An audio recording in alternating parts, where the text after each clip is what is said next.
All right.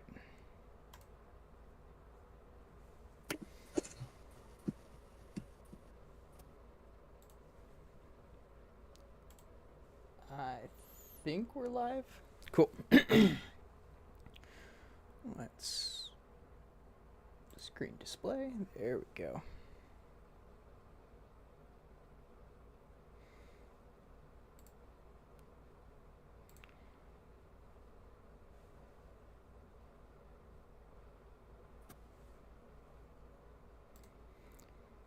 Alrighty, starting off, who wants to do our recap from 2 weeks ago? Since it's been 2 weeks since we've played.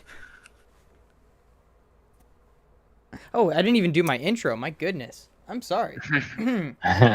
Greetings, friends, and welcome back to Hunarub Adventures Live. We are technically session 8 or 9. But last week, my recording didn't save, or last week we didn't play, and then the week before that, my recording didn't save, and I had to play from an office at work, so I was not able to go live. So it's been 2 weeks since I've been live, in general, for lots of reasons, but I'm not going to get into any of that. Let's go ahead and jump right into our game. Who would like to start us off with a recap? If anyone remembers what happened. I think I do. Give it a shot. You got this. The princess arrived. We met the princess. Went and made sure the mine was safe to go mine. Found out Dwayne the Dwarf Johnson is the godfather for the princess. Mm-hmm. The familial kind, not the mobster kind. Yeah. And then went back. Also found the location of a safe-ish, as safe as can be, entrance to the Underdark. And have now taken some supplies and have gone to go explore the Underdark for possibilities of trade and to make sure we are safe, because you can't throw a stone without coming across another Underdark entrance. This is very true. Very true indeed. So, anything else you have to add, or would you like me to continue? There was simping over the princess and Globe took drugs. Sorp did. Yeah, Globe got high as fuck. Oh, right, I ate one of the mushrooms. Yeah. For And then proceeded to simp for Scoop. No, it wasn't quite that. It was just like boosting self-esteem. It was just like a little pep talk. Nah, apparently Globe becomes a simp when he gets high. Wait, what? We're in the Underdark. There's nothing to simp for. You simp for the party members, and then you went back to being aloof when you were no longer high. Hey man, look, you always hype up the homies. Yeah, that's all it was. What's the Sure. sign? If you can't res up the homies, then what's the point? I don't know if I used that right. Someone uses No, decade no. number than me. Tell me if I used that right. Oh no. I don't know. You I gotta realize, me and maybe. Spence are almost 30. We're not with the times. We don't know Almost. lingo. I am 30. That's right, you just turned. I mean, I'm only feel only so old. 5 years younger than you guys. I feel so old and crusty. I'm 26, so Yeah. You don't think it's much of a difference there? There's a lot of difference there. Like, I have unironically been thinking about buying a Snuggie because it looks so cozy. Oh, And like I am, At least, I am. at least you don't work in retail and have to ID people, and then you see people born in 2006 and 2007 are legally able to drink. you're over the pond. They are not legal to drink here. No, yeah, No, they're they not legal to buy drink there. firearms here. They can buy firearms. Wait, what's here, the- Oh God. Wait, Uh, what's the drinking age there? 18. 18, same as the driving age and the enlistment age. Oh, the driving age. And the 'Cause ours smoking is still age. 16. Okay. Yeah. Yeah, Okay. no. The only age requirement, the only thing you legally can do when you turn 16 is give consent. I suddenly don't like this Okay. conversation. Yeah. Okay. Not Moving on, just in please. that context, you perv. You can legally give your own medical Hey, consent. come on. Yeah, it's not. It wasn't Okay, implied okay. there. Sorry. But yes, that too. But basically, you at 16, you are decided you are old enough. You can make your own decisions for your own body. Consent Okay. to drink alcohol? No, you can. Well, Wait. Hold doesn't on. I stop do have people, one but question. you legally cannot purchase. I have one question though about this. So, like here in the U.S., if you're drinking with your parents in your home, that's legal. Is that legal in the? That's It is? legal. Yeah. Is that What? legal I did not. over there? Yes, I believe in your own home, your parents can give you alcohol so long as you are over the age of 14 and over. All right. I don't And remember what you the can- actual age is here. I just remember when I was 16, can- that was when I got my first alcohol from believe- my parents. I believe also technically you can go out for a meal and have a beer or a glass of wine with a meal from I Oh. think maybe 16, but it has to be with a meal, and Yeah. someone else has to buy it for you. You cannot legally What? buy alcohol That's fair. Okay. Yeah, I guess that makes sense. or Anyways, smoke cigarettes or smoke vapes. We're getting way off topic here. Yes. So for those of you in stream, this is where they dropped in to the Underdark. It is a lot. It's a little bit over there. I'm on a different map than you guys. I was showing them the actual entrance map. Now I'm going back to Okay. Now I'm going back to the big map that you guys are at. This is where my players are at currently. This is the overall Underdark of the technically second layer, but in this part of the world, there is no first layer of the Underdark. So this is just the Yes. second layer, and then there is a third layer. We do not talk about the third layer. Yes, especially on the other side of the world where the Illithids roam. But we don't know what's under the third layer here. But we've been told it's Ah, worse. shit. I don't like those connotations.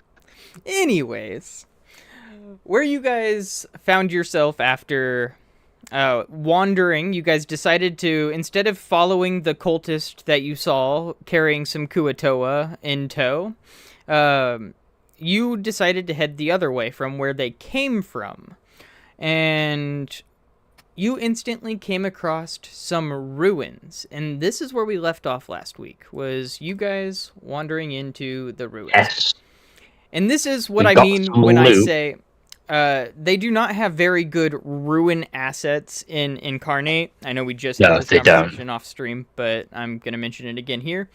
They don't have very good ruins. So instead of elven ruins, you get underwater ruins because it's the closest I could get. Yeah, fair enough. And these burning buildings have not been here that long. It's probably only been a couple days since these fires went out and the city was abandoned.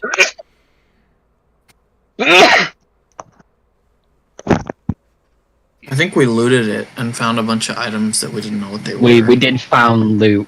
We looted it. We found gold. We found a lot of gold that we split evenly 3 ways. we found some jewelry and shiny things we can trade. And we found, what was it? 2 knives? 2 magical knives that we don't know what the fuck they do. Correct.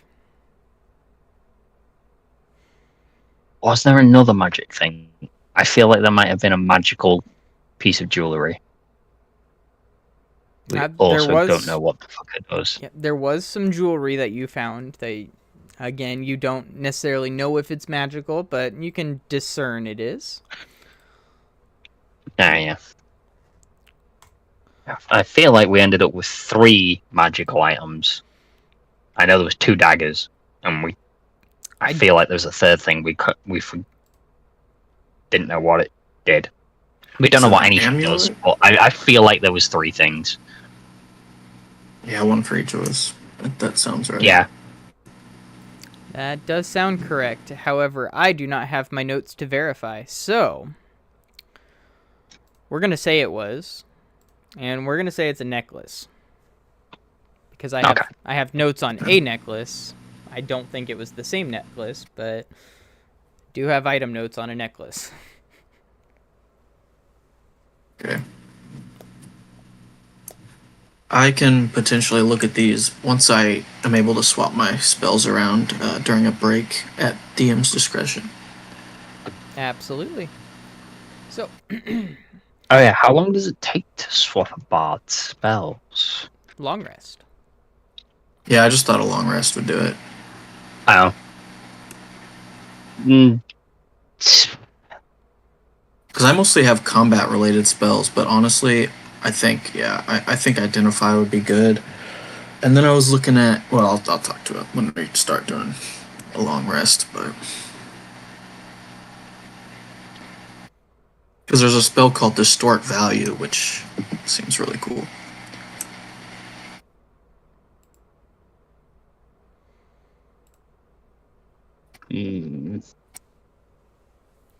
Alright.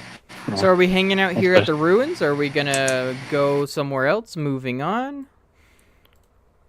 We got lots of darkness to explore through. What was our initial goal coming to the Underdark? We were going on... I think we brought,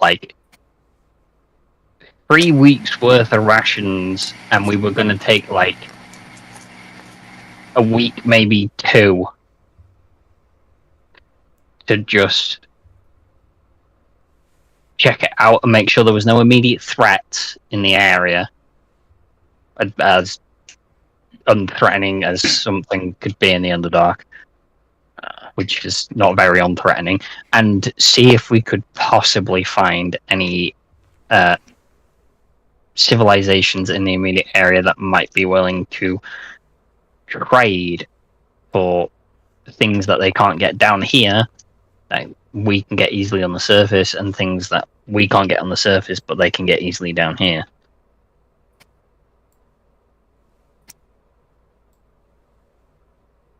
So I also want to say one of our goals was to find some of those light crystals and bring back some Underdark dirt. Oh yeah, so we can grow Underdark crops.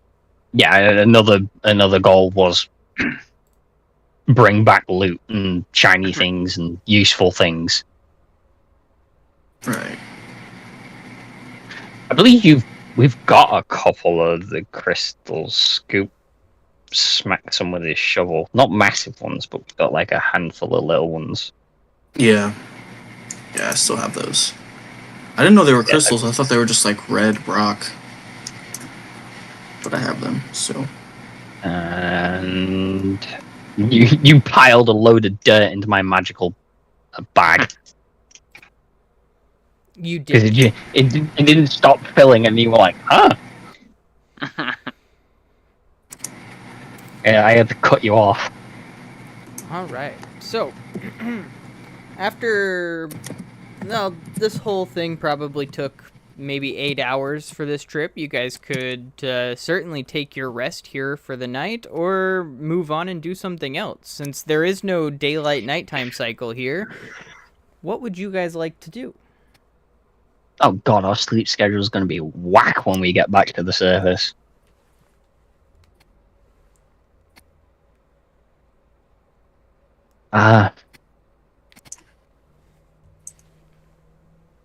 Well, probably holding if it's been.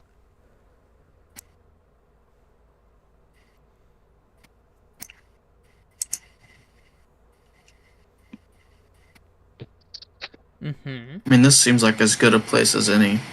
Take a Yeah, rest. if we want to take a long rest, holding up in one of the buildings and making sure it's somewhere where, like, finding a room that's still mostly intact and barricading the door, making sure nothing can get to us,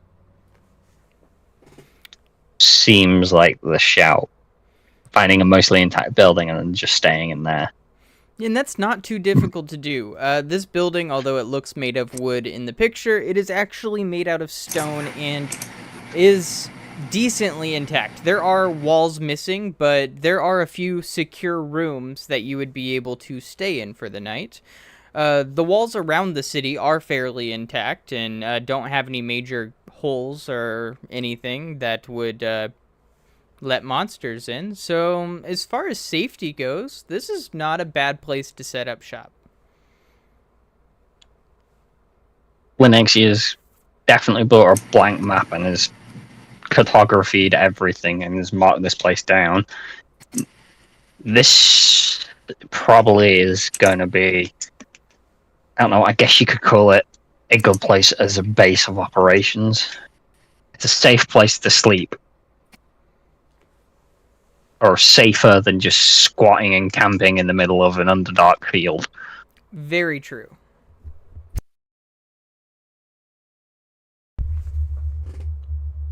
And it's also relatively close to the exit in case we do need to fucking book it. Also true. So, go ahead and make me a survival check. Whoever's taking first watch. I will take first watch, because I only need 4 hours of sleep.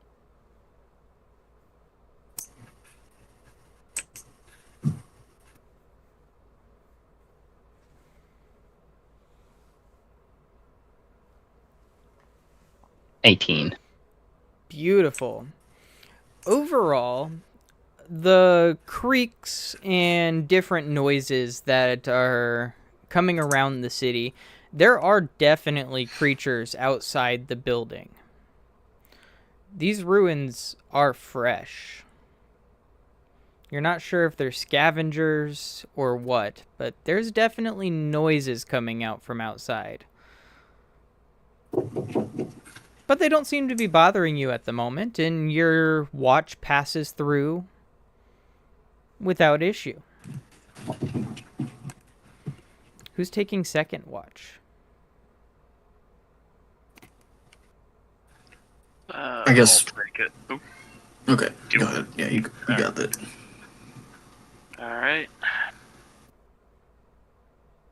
Ooh. Not the best. Unfortunately, you are very freaked out by the noises you hear, and it really makes you want to go outside and check on it. But with an 11, you're not forced to go check on it. Do you want to go check on these weird noises? I get a loaded question. Nope. Okay. The night passes. The noises subside. Morning comes to, or what maybe could be morning comes to. We wake up. Everyone wakes up.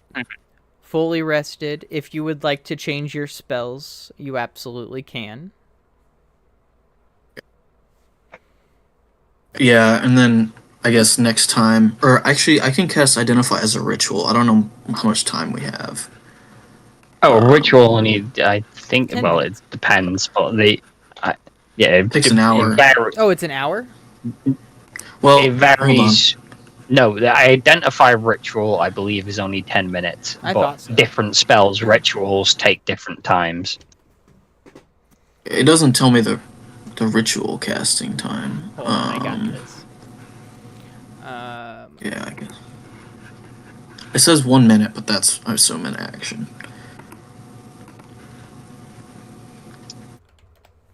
Without casting.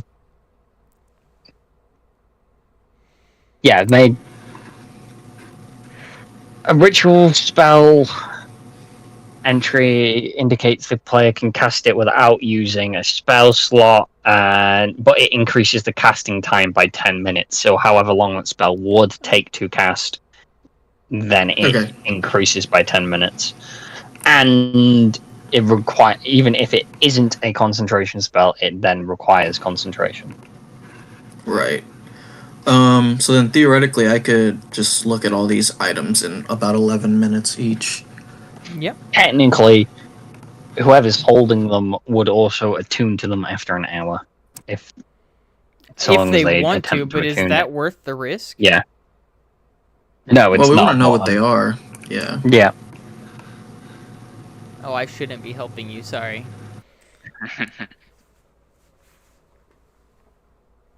No, we came to the agreement that identifying them would be better. But yeah, I think I'll spend the time to do that. Okay. We've done 30 minutes because we've only got 3 items. Yeah. Yeah, it'd be. Take us time to get breakfast together and whatnot. Yeah, as you guys get your morning together, get some food in your bellies. Our resident shovel holder decides to cast Identify on 3 magic items. One being the Amulet of Illusions. Another being the Dagger of Clear Speech. The third being the Dagger of Elemental Fury. Well, it does in the description also say I learn its properties and how to use them, and whether it requires attunement. Also, how many charges it has, and whether any ongoing spells are affecting them, and what they are. If the item was created by a spell, I learn that spell's name.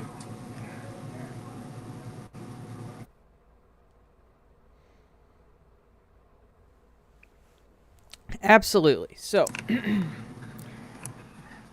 the Dagger of Elemental Fury is basically a berserk skill. It forces you to attack anything in the closest creature to you, but it triples its damage. So it does 1d4 damage times 3. Yeesh. Okay. Wait, so just being attuned to it means you attack the... No, I think only when you activate it. It has a code of activation. Okay. The Dagger of Clear Speech. Any creature you strike with this weapon, you can, for 24 hours, speak their language. Huh.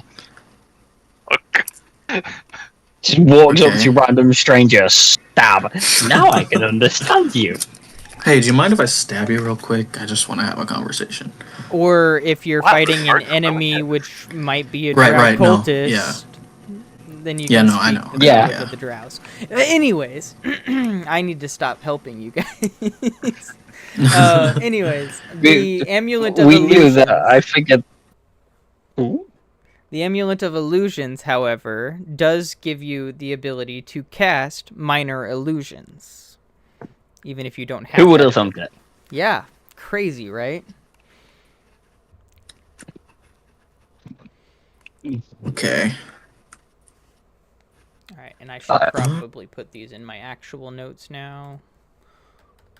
You guys have them. I don't need to put them in my notes. It's fine. You'll keep track of them. And I assume we have to attune to these. Yes, all 3 are attunement items. Attunement items. Okay. I guess I don't need the daggers as much as you guys do. But I don't know what your thoughts are on the daggers. I mean, I guess I wouldn't not like having a dagger, you know. But I don't know. mean, having that triple attack panic dagger for when something's on top of you, if they get past us, Yeah, be pretty fucking good. it would be pretty good. Just pull out your panic knife and just shiv someone for 3 times the damage because you're panicking. Right, right. So it wouldn't be 4d4 or 3d4. It would just be roll 1 and then multiply it by 3. Correct. So if you roll a 1, you get a 3. Yep. Okay. But that does mean you've got a dagger if you roll a 4 that deals 12 damage plus your dex. Yeah. But is that better than an Eldritch Blast at the end of the day? Maybe. I mean, for me, if I roll a 4, that's 12 damage plus 5 from my dex bonus.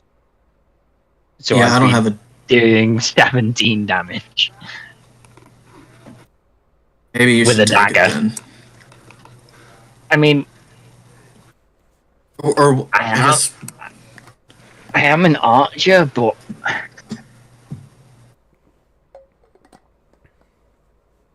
I think it makes mention most that sense when for in you. Berserk mode, you do have proficiency with daggers, so that is something to think about. Everyone's got proficiency with daggers. Oh, well, it doesn't matter then. Yeah, I think the only way you don't have proficiency with daggers is if you somehow don't have proficiency with simple weapons. Ah.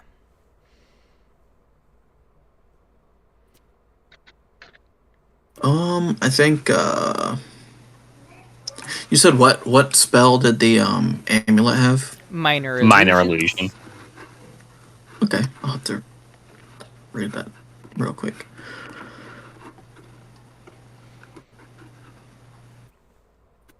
And is that just cast that spell at will, or is it an X amount of times per day? 3 times per day. Yeah, there we go. I don't have that spell in my bard thing. Okay. I'm looking right now. Who actually has access to minor illusions? Not that it matters with the amulet. I know warlocks do. Yeah, bard, sorcerer, warlock, wizard, occultist, and spellblade. Everybody does. Oh, I don't see it. You create a sound or an image of an object within range that lasts Wait, is it a duration. Is it a level 2 spell? Is that why? I don't think so. I think minor illusion's a level 1 spell. It doesn't actually say in this one I'm looking at right now, unfortunately.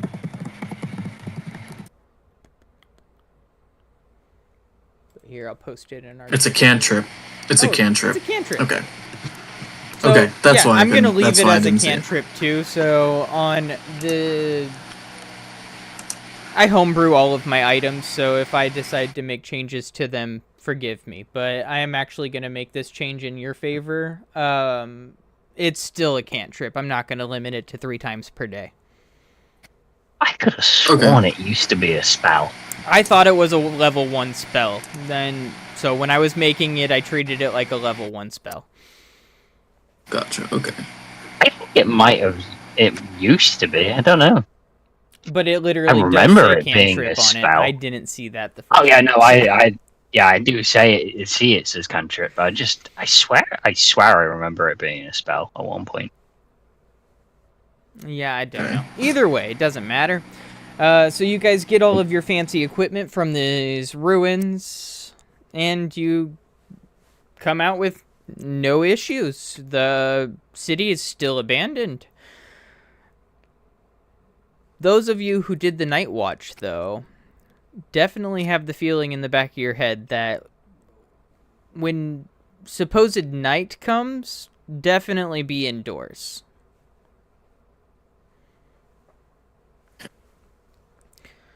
Yeah, so there's definitely a quote unquote day-night cycle down here, and there's definitely some sort of nocturnal life, whether they're predatory or scavenging through the city, I do not know, but there's definitely some sort of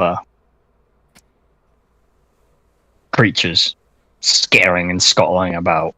Mm-hmm. So, where to next on our lovely week-long journey?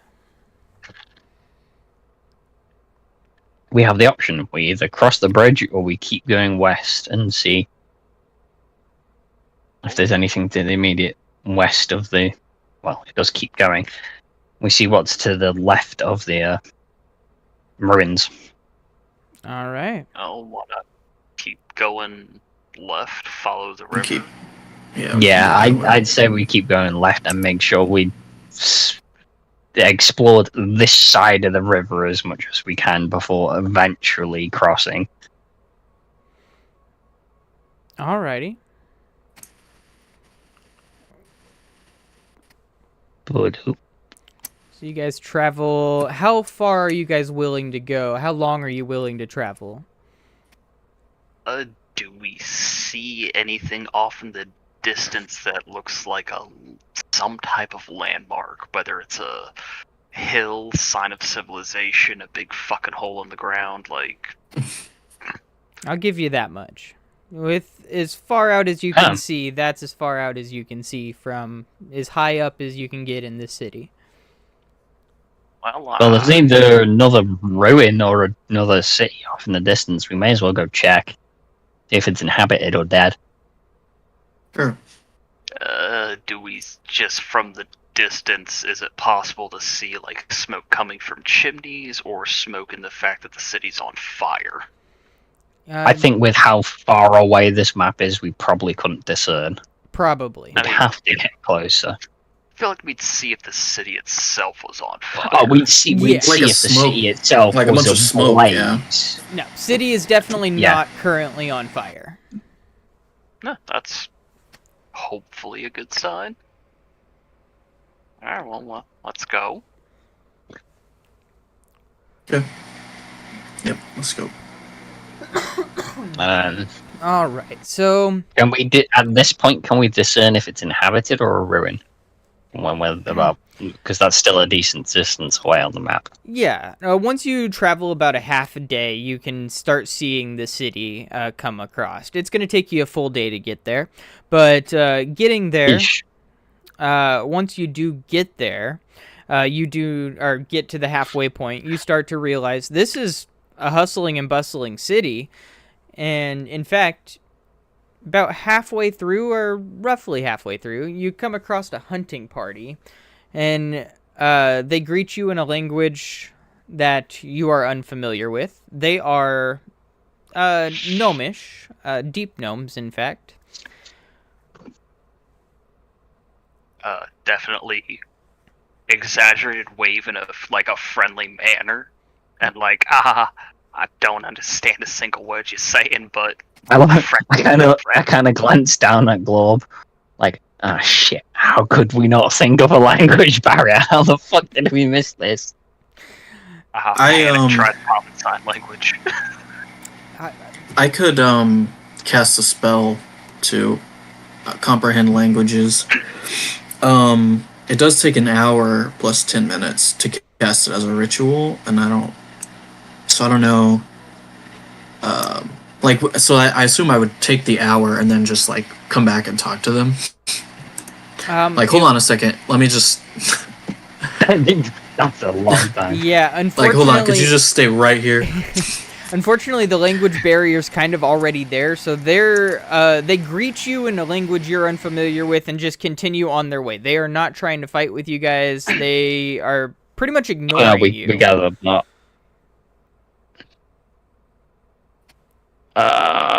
Okay. Honestly, that's. You know what? I say best case scenario. They just ignore us. I think I might still cast that on myself as a ritual. If we still have an hour. Yeah. It lasts an hour. Are you able to do your interpretive dance ritual on the move? And also, just keep in mind, you're still a half a day away from the ruins, so you might want to wait until you're there, cast it, and then go into the ruins. Okay. Yeah, thanks for the help. Yeah. That's a good idea. No. I appreciate that. Because it's hard to know time, you know? You can indeed move while casting a ritual spell. All right. So technically, you can spend the hour going through the ritual and then just hold off on finishing casting it until we get close. Okay. Well, that works. I love rituals. Well, hour and 10 because it takes 10 additional minutes because it's a ritual. Yeah. But even, I mean, without that, it's still an hour, so it's a long spell. So wait, actually, let me. No, hang on. Oh no! No, it just its says casting time is hour. 1 action. Its duration is 1 hour, so it takes 10 minutes. Probably 6 seconds. 6 seconds to cast it. Okay.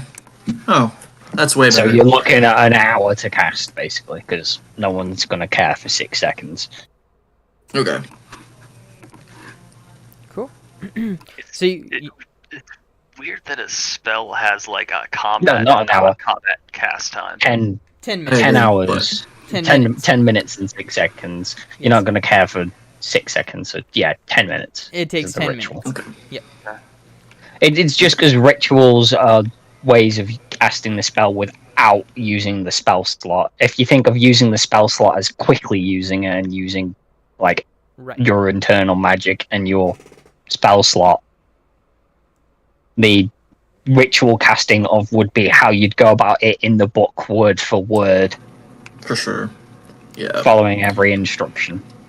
Cool. I feel like it would be fair to offer to cast that as like, well, if you really want to cast it, you can use a spell slot, but if you want to take the time, assuming you have it, then you can do it as a ritual, if the spell specifically says ritual. Yeah, they do. Yeah, that's how it works, because they do specifically say ritual, yeah. Yeah. They specify whether you can cast it as a ritual or not. Correct. So you guys take the time to travel the other half of the day. You guys make it to the city. Scoops is going to be our interpreter. Our interpreter and conversationalist. I trust Scoops. I mean, I trust Scoops, but it just means it's kind of like playing a game of telephone. So I assumed that I wouldn't get to translate it because they were like walking away, but not them. Okay. But these guys, it also only lasts an hour, so you would prepare the ritual as we get close, then boom, cast it, and then we'd be able to talk to anyone we come into contact with here. That's a good idea, yeah. And I can always just recast it later, in 10 minutes, so... Yeah, I think I'll cast that, on myself. Not a bad idea. So long as you mentally tracked, when you reach like 15 minutes, you could then spend the 10 minutes cast it, boom, refreshed. Yeah. That's so true. I think we broke rituals, guys.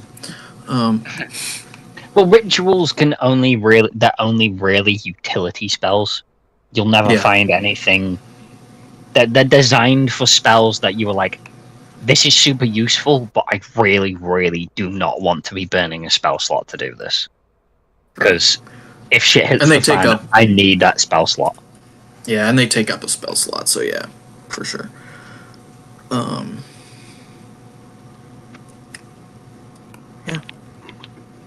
So I guess, and then I'll go try to talk to someone. I'll find someone once I've cast the spell.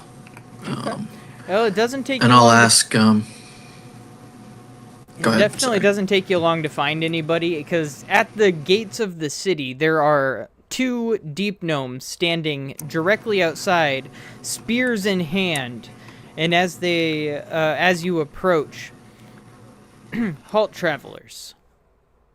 Only those permitted in the city may enter. Show me your permit, please. Well, we do not have a permit, but we just were passing through and we saw another village that wasn't quite as intact as yours, and we were wondering if there's like a lot of danger in this area, but by no means do we attempt or do we mean you any harm. I'd just like quick clarification. Are they speaking common or undercommon? They are speaking undercommon. The only one who can understand them is going to be Scoop. Scoops. Okay, And- I just wanted clarification. Are these drow or deep gnomes? These are Deep deep gnome, he gnomes. said. Oh, it's a deep gnome city.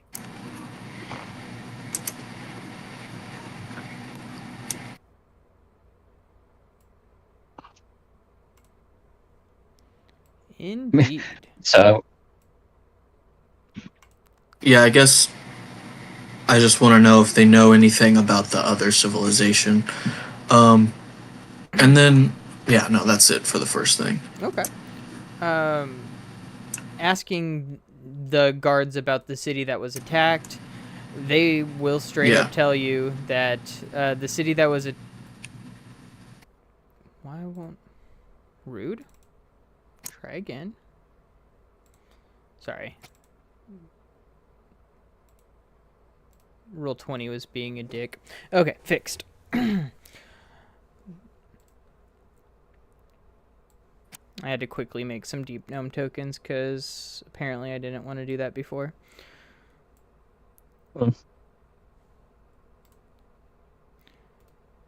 what did it do? That thing where Roll20 just deletes the tokens that you've put on there before? No, it was Because it's a fucking dick.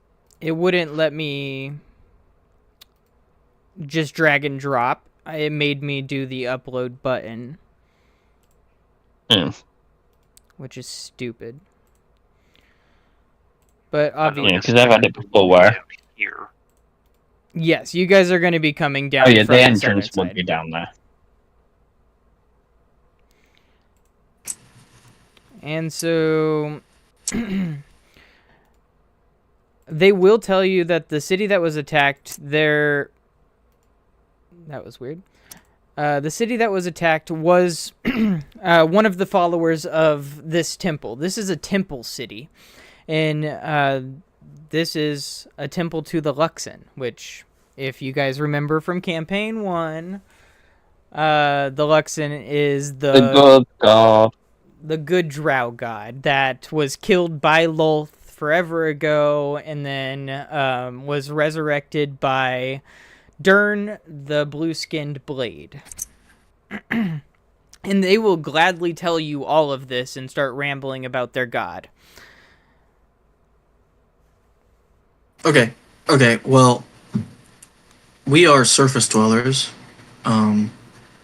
We just came here to set up trade with someone down here and make allies. We have lots of experience in combat, and we don't want to see another burned down civilization.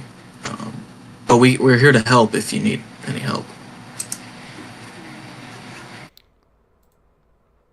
Let me call the elder, see what he has to say about this.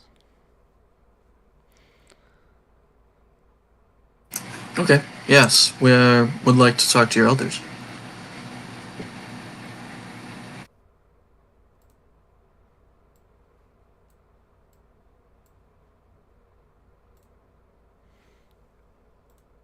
Gonna use the browse button. There we go. Cool. And moments go by. Minutes go by. What feels like an hour goes by. You guys sitting there in silence with these two deep gnomes. Have not gone inside, have not moved. But yet, An old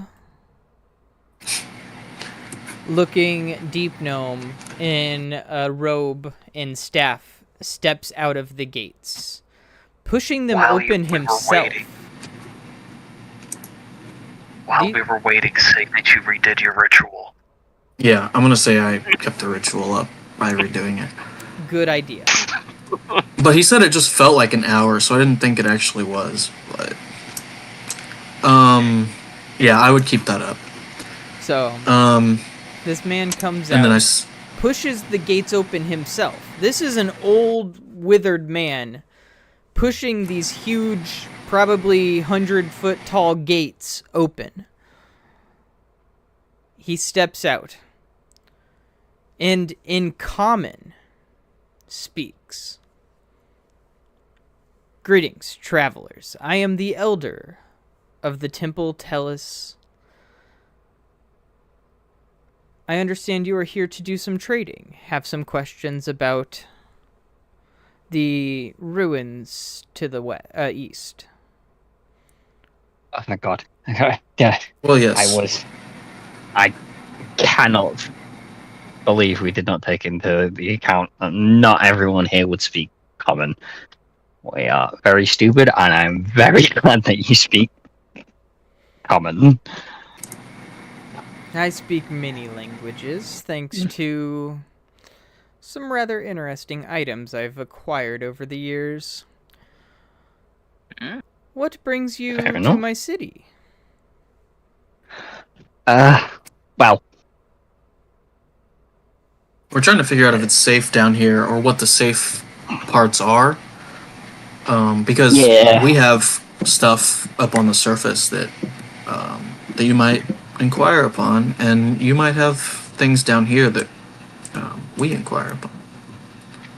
So it seems like on the surface you really can't go 5 feet without finding a hole or entrance down here, and it's a little concerning because we saw a big bird fly through a crevice down here and come out with something that I still try not to think about. It still gives me nightmares, even though it was dead.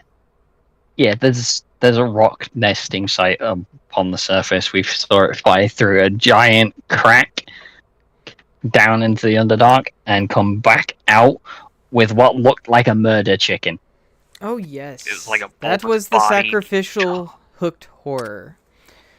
The rock is worshipped in and he pulls out a map to show you. If you head over here, and I'm going to reveal this area just because he's marking it on your map. If you head over to this location right here on your map, it is directly south of where you're at, if you are zoomed in by chance. Yeah, I see it. There is a city of worshippers to the rock. They have a big platform that the rock swoops in once a week and picks up its dinner. Yeah, it's kind of horrifying. Well, to be fair, we have been talking about making a sacrifice to the rock to keep on its good side, so it's not any different than what we would do. We just don't have the resources for a big plate to serve its food on. Well, also, the rock itself used to terrorize the entire Underdark, but the worshippers have claimed they have tamed it. We'll see how that plays out, as the rock normally will just destroy whatever it wants. My best guess would be not tamed, but placated. And what's your relationship with the drow? There are drow cities all over this place, but I will say, the further south you go, the more dangerous it's going to get. Up here, the 3 cities were all gnomish cities, and now there are 2. As the drow cultist a couple days ago burnt down. Hold on, I named it. I gotta... the Gelarius city. The city of Gelarius. Okay. Okay. Do you think they have any reason to come here next? Well, they were after the Kuatoa that were kept as slaves, but I'm not sure why. Okay. Are those? Those are the would fish people. Yeah, we know that, but in in game, I was going to ask him to describe what a Kuratoa is. The Kuatoa are relatively innocent creatures. The Drow keep them as slaves, as well as deep gnomes and Duragar and, well, lots of races down here keep the Kuatoa as slaves. The Kuatoa have pretty much been enslaved since the beginning of time, as far as I'm aware. Supposedly, they were created by the fish god but they made him mad with some secret ability they have, and as punishment, they were banished to the Underdark to be slaves to the races here. What a terrible life. Are they the ones you use for your sacrifices? But they're not the ones doing the sacrifices. The other city are the ones doing the sacrifices, and clearly they're not using the Kuatoa as sacrifices to the rock, and they're using the murder chickens. Yeah. Nice. I believe he called it a hooked horror. He did, in fact, call it a hooked horror. In terms of trade and friendship, is there something that your city is in need of? Our town's quite small, but the leadership has asked us to come to the Underdark and try and Sweets. establish points of friendship. We want sweets. Bring us sweets. Sweets as in like candy? Yes. Candy, cakes, cookies. We want sweets. That was not what I was expecting at all. But it'd be once the farms are up and running, and then once we can expand, I don't think cake would be too difficult of a thing to achieve. Yeah, I mean we can grow some sugar beets. Yeah, we can. Sugarcane. It would be a while. 100 years ago, there was a human who came down to these lands and brought us some of their food. The only thing that could make the people of this city happier than life itself is those cakes. They were fantastic. You have no idea how happy it would bring this city if you could bring us some more.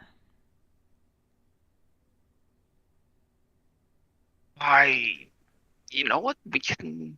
It may take us. It would take us. Yeah, it would take us a little while to get the resources to make cakes, but it would be a long-term investment in your society and in a long-term investment into a friendship with our two settlements. So I believe it would be worthwhile, and we will begin working on it. Hopefully, we might be able to. Should everything go right? Cake. It's possible that we may not be able to give you cake right now, but if the wizard were here, he would absolutely never let me forget that I'm saying this. But if we could find a semi-stable supply of honey, we could bring that down. Are you familiar with like a bee's honey? It is sweet by itself, and you can drizzle it over things and make them sweet. So you could take your homemade bread, drizzle it over that. Hey, hot, nice, fresh, warm bread with some drizzled honey on top of it is actually very delicious. Throw some butter on there, drizzle that on. You got a meal right there. That sounds good. I'll say it's no cake. I'm not trying to say it is that, but yeah, got a hankering for a sweet tooth. It'll do it. That'd be an apiary would be easier to set up. So yeah, that would be nice thinking, Glob. That would probably be something we could trade with you in short term, more immediate. Uh, Said if the wizard would hear, he'd never let me forget that I said that. I know. I'm never going to let him. What he doesn't know won't hurt him. So, What happens in the Underdark stays in the Underdark. all right. So you guys now have made a friend who has a tremendous sweet tooth because of a human gave him sweets 100 years ago. Why do I feel like 100 years ago? No, that can't have been any of our players. No, could not have been. None of us ever played a human. No, Also true. it's just my brain just went just feeding a downtrodden, like coming across a downtrodden, beaten society, and then going, here's a sweet, it'll make it better, is definitely something that any one of your previous characters would have done. And it changed the trajectory of the city forever. Yeah. Exactly. That is something that would have happened. You just became an anime protagonist. Oh no. Alright. Any hoodles. You have now made a friend. It is now day 3 of this 7-day journey. Do you guys want to take a long rest, or do we want to risk exhaustion and continue on our journey to the other gnomish city, or start heading south to more dangerous lands? I think it would at least be worthwhile, because it took us like a full 8 hours of travel to get here, right? Yes. Yeah, we don't want to risk exhaustion. Like, at definitely all. ask the elder as, like, yeah, no, we'll at least try and get you honey. Like, sir, if I may ask, it's getting what passes as nighttime down here, and we spent the night at the burnt out city last time inside, and there was some noises coming from the outside that were absolutely terrifying. Could we please spend the night in your city? I understand that you need a permit to get in here. On our honor, we have no intention of starting trouble. You can give us a corner inside the walls, tell us not to leave it. We will happily stay in that corner and sleep and leave it at come morning. Hey, you're guest. You're gonna get us some sweets. We're gonna be friends. Enjoy our city to the finest. I will get you guys an inn for the night so you guys have a safe spot to sleep. And yes, never travel outside during nighttime. And in case you don't know when nighttime is, here's a timer. And he throws you a magical amulet. This does not acquire attunement, but it does tell you what time of day it is according to the Underdark. So it might not match up to above ground, but it's Underdark time. Is it effectively? God, we're in a different time zone. Is it effectively an Underdarkian like sundial? Kind of. It's a magical sundial, basically, where it'll tell you roughly what time it is, what time of day, and as night approaches, it will turn red and warn you to get inside. This is really cool. Thank you. We appreciate this gift. Thank you. Of course. Enjoy the city. Oh, thank you. And he leads you inside. Oh, wow. This is the temple to the Luxon. The actual temple is the center building. It also works as the governmental building. To the right, you will see the manner in which most of the citizens live. They're basically a big apartment building. You have a storefront and a blacksmith over there, and then you have an artificer in the tower to the north.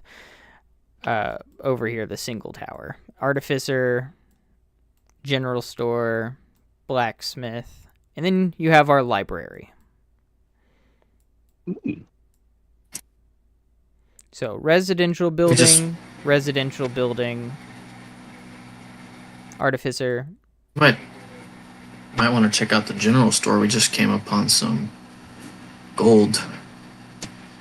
Honestly, a good idea would it be maybe pick up an Underdarkian, like, teach a kid Underdark or Undercommon. There we go. That's the word. Undercommon for dummies. Yes, Like a class. I mean, future trade partners right here. We already know what they want. It'd be good to learn their language. Yeah, it'd Sure. definitely be at least for the first handful of handful of probably weeks, months. It'll be us coming down here. Real quick, guys, Yeah, I They just won't got a risk. They comment, so won't I'm risk gonna. someone else. I got a comment, so I'm gonna reply to this real quick. The known Dark Senate. Yes, I am the DM. Yes, I like Star Wars, and actually on Tuesdays I play in a Star Wars TTRPG that is not streamed, which is why I typically don't stream on Tuesdays. Granted, I haven't streamed the last 2 weeks, but that's a whole nother story. So I have a question. I'm curious, would a Star Wars Evil D&D campaign be interested to join? It's political. I'm kind of tied up with 3 games right now, so I won't be joining any other games for the foreseeable future. All right, back to game. Cool. So you guys enter into the city. Where are we headed first? General store, blacksmith, artificer, library, temple. I want to go to the artificer. Well, I agree with Glob. Going to the library and probably picking up a Undercommon for Dummies book and using it to help, using it in our long rests, and when we get back to the surface to help me and Glob learn Undercommon. But we can still definitely go to the artificer. And you, Scoops. Yeah, we'll hit them all. I suppose we hit the library first. Then we can hit the artificer, the blacksmith, and the general store. There's no risk of exhaustion just hanging out here, so you guys can take your time. I was gonna say we could just split up. I mean, it seems like safe to just go. Right. We could, but there's no guarantee any of the people reading any of the stores speak common, and you're the only one that can speak Undercommon. Okay, good point.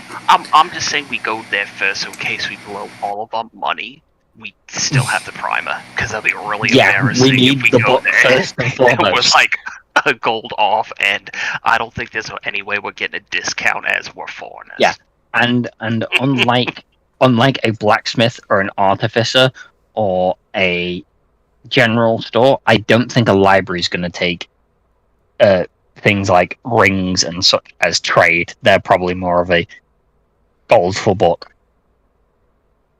Can get a Underdark library card. Is there any honey in our rations? Because it is something that stores. It's shelf stable. It doesn't go bad. And also, you honey guys have literally cannot go bad. And you guys have been cultivating honey for weeks, so absolutely, you guys can have some honey in your rations. Like between the 3 of us, about how much would we have? Like maybe a cup. Yeah, probably. Like for 3 weeks of rations. For 3 weeks of rations, let's call it 2 cups, I think. Because you're just drizzling it on stuff. Oh, yeah. Alright, that could be... Yeah. Well, if this town does have a sweet tooth, and I say we save this for the artificer. Yeah, this might get us more... This might get us more than anything the gold could get us. Supply and depending demand. on how strong the sweet tooth is. Yeah. Yeah. And supply and demand. So obviously, since they have no access to honey down here, it is going to go for a It's premium. in a high demand but no supply. Yeah. Mm-hmm. Say that's why we keep it for the artificer, the blacksmith, because that's what. Oh my god! I just noticed these are all just Baldur's Gate 3 fucking characters. Oh, absolutely. Yeah. I only just noticed. If you zoom in on the tokens, they're all just a Baldur's Gate 3 monk that's a deep gnome. I love it. The only difference is the female ones have hair and the male ones are fucking bald. Yeah. Hey, you know what? If Pink you're hair. gonna grab tokens, use one of the best, most detailed D&D games out there. It's either that or don't get me Hero wrong, it Forge. works. It's just... It works brilliantly. It's just, I didn't fucking notice. Well, that's a good thing then, right? That means I'm doing my job. It means I wasn't paying enough attention, because when I did actually pay attention, I clocked it. All right. So, To the general store, artificer, or blacksmith first, or the library first. if we're Library picking- first. Library first. Okay. Library to get that book first. All Maybe right. a copy for each of us. I don't know. Obvious- Under common for dummies. Yeah, obviously splitting up is not going to be the best option here since none of you speak Nope. the language. Yeah, I'll just keep comprehend languages up. Understood. go. Yeah, Jeez. and we cannot guarantee any of them will speak common. You're right. Except for the librarian, however, because of obviously the librarian has nothing to do. I but mean, it makes sense, but I didn't want to assume. yeah. So as you guys enter, taking in your foreign nature, she instantly goes to speaking common. Greetings, travelers. I heard you were. I heard we had visitors in the village. I did not expect you to grace my presence. What can I do for you here in the library? We were hoping you had a book on learning Undercommon, so we We're, could help bypass the language barrier. We're hoping to establish trade with the settlement. We've already spoken with the elder, and he seems interested. And if we do manage to do that, it would be good if we can speak the native tongue.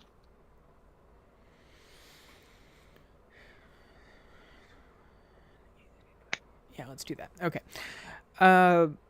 So yes, that is absolutely something I could do. Obviously it's going to take time to learn the language, but I have this book that would go for 10 gold. But another option would just be to magically force yourself to learn the language, which is something I can do for about 8 gold apiece. Magically Wait, force as in- someone to learn a language? How? As in, you use magic and then we just know the language. Kind of. So it's technically a special ability. I was given this. And she holds her hand out and a circle appears, or like a magical circle appears. And inside is languages. It is every language known to man written out in a magic circle. That's cool. For every So language I can grant you, it will cost you 8 gold. That's... And you know it, like, for the rest of your life? Indeed. You can read it, write it, speak it? Yes. That's... Huh. Oh my goodness, that is... That is an incredibly useful ability. I am the Queen of Tongues. That is the name the gods have granted me. Oh, thank fuck Errol isn't here at that. That's... Like, genuinely, that's maybe one of the most impressive things I've ever seen or heard of. Goodness. I mean, I'll pony up the gold for all of us. 24 gold. Yeah, please. Yeah. Johnson just... So, I go was gonna ahead. say you don't have to cover me. I feel like I can, like, an hour is honestly enough for me. I feel like because I can just cast comprehend languages. You It should. covered this would cover you in case you don't have the spell up when someone tries to talk to you. I mean, And that's if fine, like, don't if you have want 10 to. minutes, I'm just saying, this like, you is don't something have that would be helpful in the long run. And It's it would mean you tempting, don't though. have to spend 10 minutes every 60 minutes casting a spell. Okay, you've convinced me. Yeah. So, like I said, I will happily pony up the 24 gold. Beautiful. And 24. she holds up the circle, and inside, all of the languages disappear except for Undercommon. And she blasts you with this. You are all going to take 2d6 worth of damage. That's fine. Fair. That is going to be 10 damage on all 3 of you. Whatever. Ooh. Worth it. But now you know Undercommon.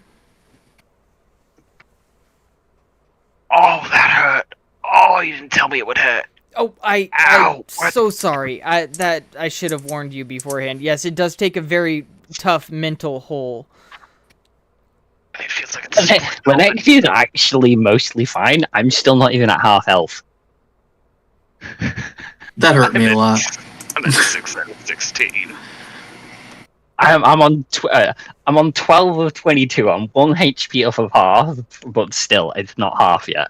Oh, worth it, but oh wow, I can read the titles of the books. How to cook your... You know what? I don't even know what the animal is, and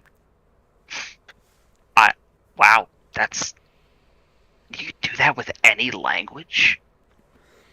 Any language known to man. That includes Some the languages languages hurt of more the than gods. others.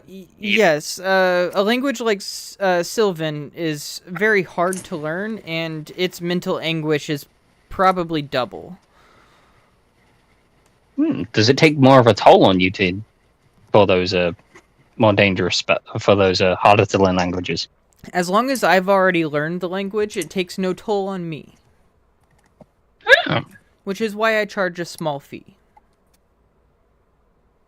That's an incredibly useful ability. You would be like a diplomat's best friend. And in the past I have been, but that was long ago.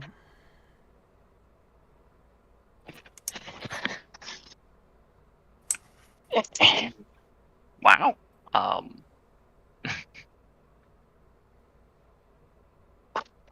Well, I was not expecting that, so now I kind of don't know. We probably don't want to learn another language unless you. No, not right now. Unless Not you right want to now. take that. I still have a throbbing headache. I mean, well, technically we've got a second wind. True, but my head feels like it's about to solidify.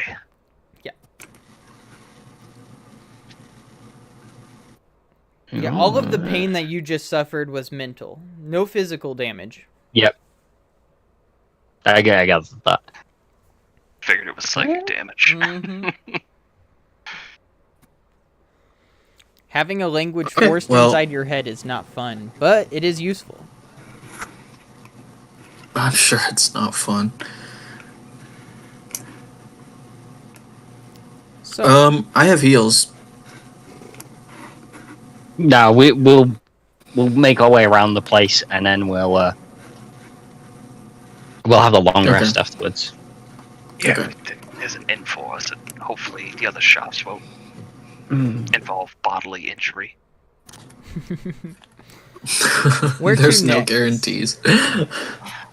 Well, Scoops was really interested in the artificer, so I said we head over there. Again, thank you very much, Yeah. madam. I'm sure you will be seeing us again. Oh, absolutely. Feel free to stop by anytime. This city will always be protected by me, so have no fear. It will still be standing. When we get outside the library, I definitely do not want to get on her bad side.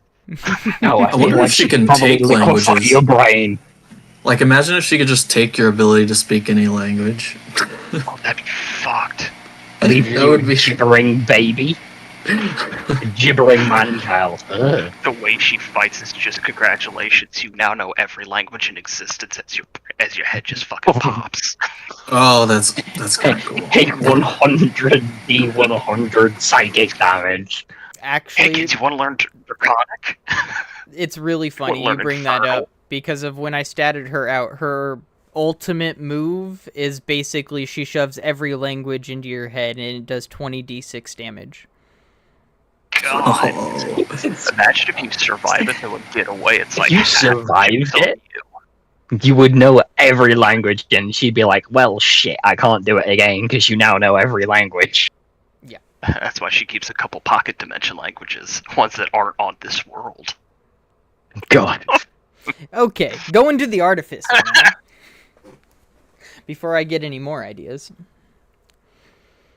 You guys head inside, and this is a really weird building. It looks like a wizard tower on one part, but then you have the shop on the center.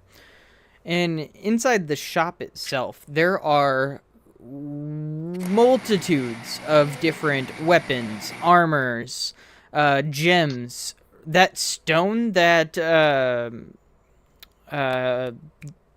Dwayne had that he contacted Jeb with, there's 3 of them. IROX. Yes, there are 3 of them sitting on the shelf here.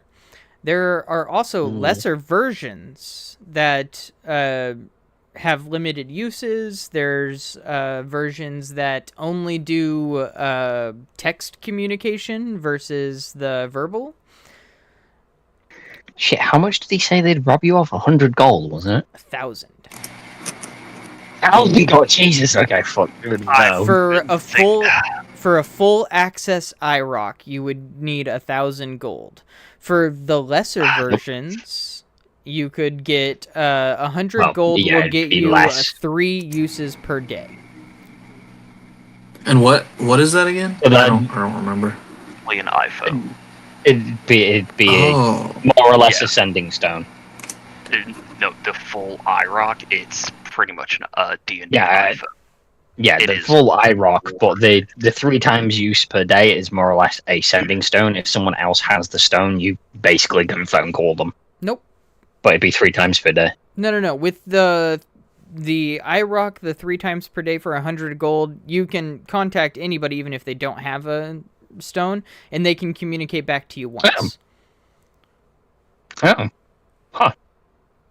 Rocks are always useful. So- and I have a spell called Distort Value, and it says I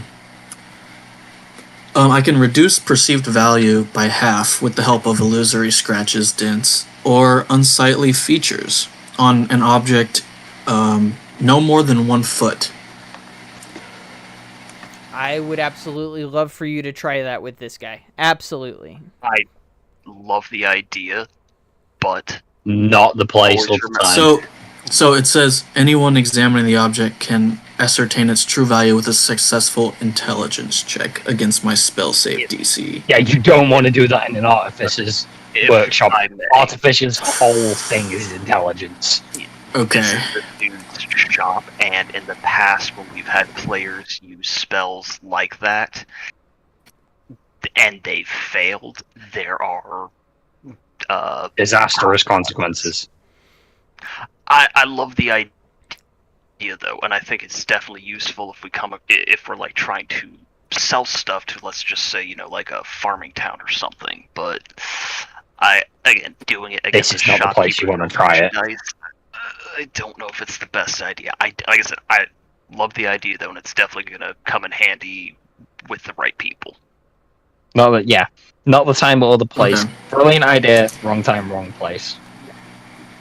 But this might be where the 2 cups of honey we have comes into play. Oh shit, yeah, you're right. So, are we looking for magical weapons or armor, or are we going straight for the IROCs and other fanciness? Oof. Rocks are going to be the most useful thing for the duration of however long this campaign lasts. Yeah. Even if we can So- get one Yeah. to split between the That's party. true. Yeah. I mean, I don't quite think 2 cups of honey are gonna. Well, 2 cups of honey might stretch 1,000 gold. I don't know. It depends on how badly they want it. And we don't know. These rocks, there was a dwarf at the surface that had one. He went on about how useful they are. Oh, these IROCs are absolutely fantastic. I have them in variations for different types of customers, depending on what your budget is. If you want the top of the line IROC, this is 5th generation. It is so awesome.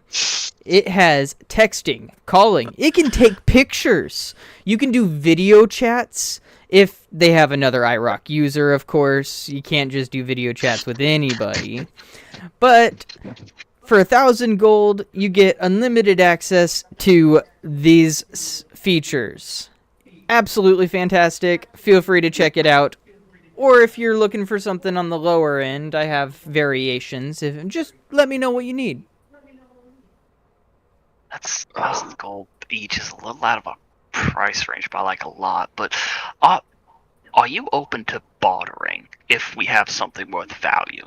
Of course. Always looking to take up a deal. What do you got? So, we've heard that people in this town have a bit of a sweet tooth.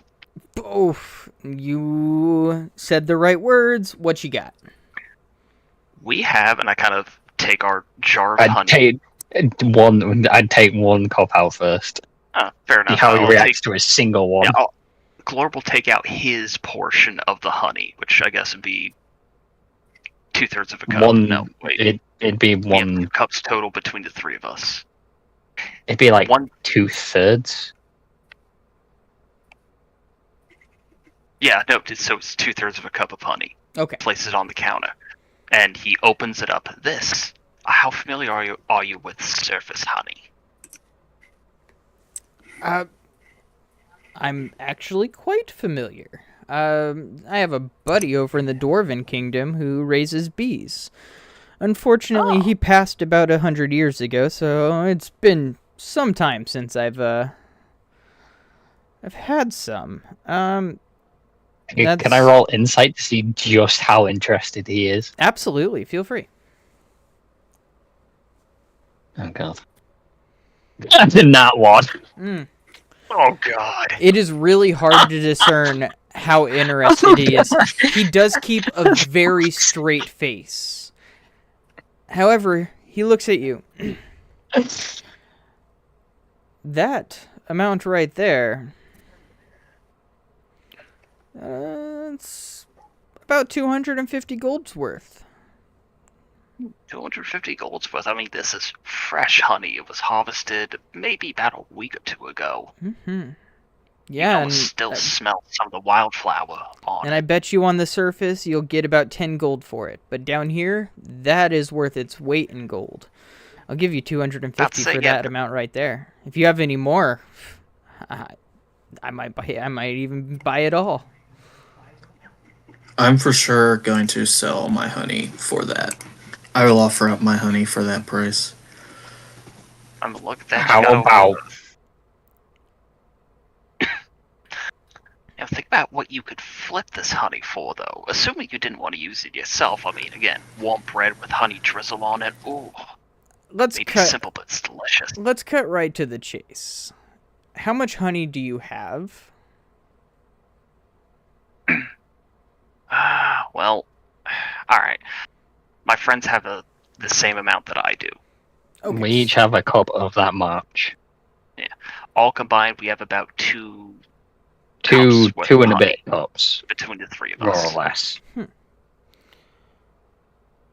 Okay, so I'll give you 500 gold at half of a cup. Or I'm sorry, no, at a cup. So I'll give you 1,000 gold for it all. So this will give us 1 IROC. I mean, one IROC for the party is definitely worth it. And then we've all got our own individual gold and the different necklaces and rings we've hoarded from both looting there and looting other things to then trade at the blacksmith and for other things here. I mean, we I could think wait it's to see worth it. what. Do you mention We that could out wait loud? to see. Do you happen to mention that out loud? No. Okay. No. That's like a mad discussion. I think the 3 cups of honey for the IROC is worth it. But I think also Scoops had a pretty good, or started saying a pretty good idea. We could just wait to go see what other people offer us. That's true, and who knows, we might find some really good stuff at the blacksmith that Or I whisper, find someone less intelligent. I whisper it as quietly as possible. Okay. We might be able to barter better if they're less smart than this guy. Are you saying that in common or undercommon? Are any of you elves? I'm an No. elf. I'm gonna just say that to you in Elvish.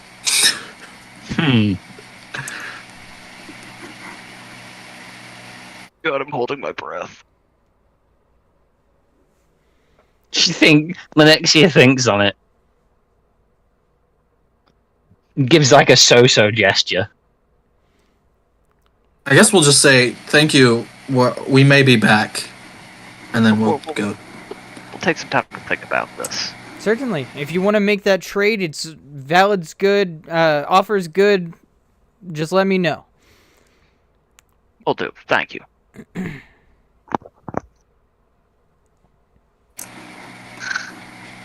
I guess we'll go to the blacksmith next, or Okay. Yeah, yeah. Doesn't- Your idea of looking around, seeing if we can get more than 1,000 gold for it, you are worth. But I still think even at 1,000 gold for the 2 cups of honey is definitely overall worth. But yes, if we can get more, we should get more. Now we have. Also, Now- we could if we find someone who we don't think can roll above a 14 on an intelligence check. I'm just saying we could get 2,000 for the honey. I don't think we use any spells such as distort value or minor. We don't want to scam these people. We are attempting to become a long-term friendship and ally with the settlement. We don't want to be scamming them and pissing them off. On a settlement we will never interact with again, I 100% agree, Scoops. But this settlement, where we will be coming back and interacting with more commonly, I don't want that. Okay. Also, do you want the librarian melting your brain because you pissed off someone that she knows? I'm just saying I can run. I assume I'm faster than her, but I don't know for sure. We do at least know for next time we come down here, honey cakes, not just the raw honey Anything itself. sweet. Yeah. Oh, we also diversify Also- not just raw ass honey, but just some honey desserts. Also, if we come down here and we trade a crap load of honey with, say, the blacksmith and then the general goods and then the artificer and then leave, their honey is then not worth as much because then the supply is much higher. Yeah. We just We wait do there it before we if come we back do it again. quickly. Yeah, and then we wait a bit. We do it very quickly, so they don't have time to go tell each other like I got a whole ass jar of honey. Okay. But yeah, we should go check how much we would get for the honey at the general goods store and the blacksmith. I'm personally leaning towards the blacksmith. Will probably have more gold and will probably give us a better price, but there is a good chance the general goods could also give us a great price. Alrighty. Right. Where are you stopping first? Blacksmith, Blacksmith? I think. We Entering decided, yeah. 3, 2, 1. Entering into the blacksmith, you guys are greeted with a stout, almost dwarven-looking fellow, but clearly not a dwarf. There is no hair on this guy's body. He's hammering away at a sword. Oh, customers. Hey, customers, help. And then young gnomish woman comes out. Yes. How can I help? And she looks up at you. This is a child. So gnomes are short. This is a very, very short person. She looks up at you. How can I help you? I'm imagining we walk through and she just kind of more or less is sort of eye level with Globe and then just kind of keeps looking up and up and up and then sees like, how tall is Scoops? He's a half elf, so probably just like normal height. Probably I think like 5'8" or 5'9". Okay. We'll say 5'9". So this kid's like at your knee. Yeah, Lennox is on Okay. the just above 6 foot. She's like 6'2", 6'3".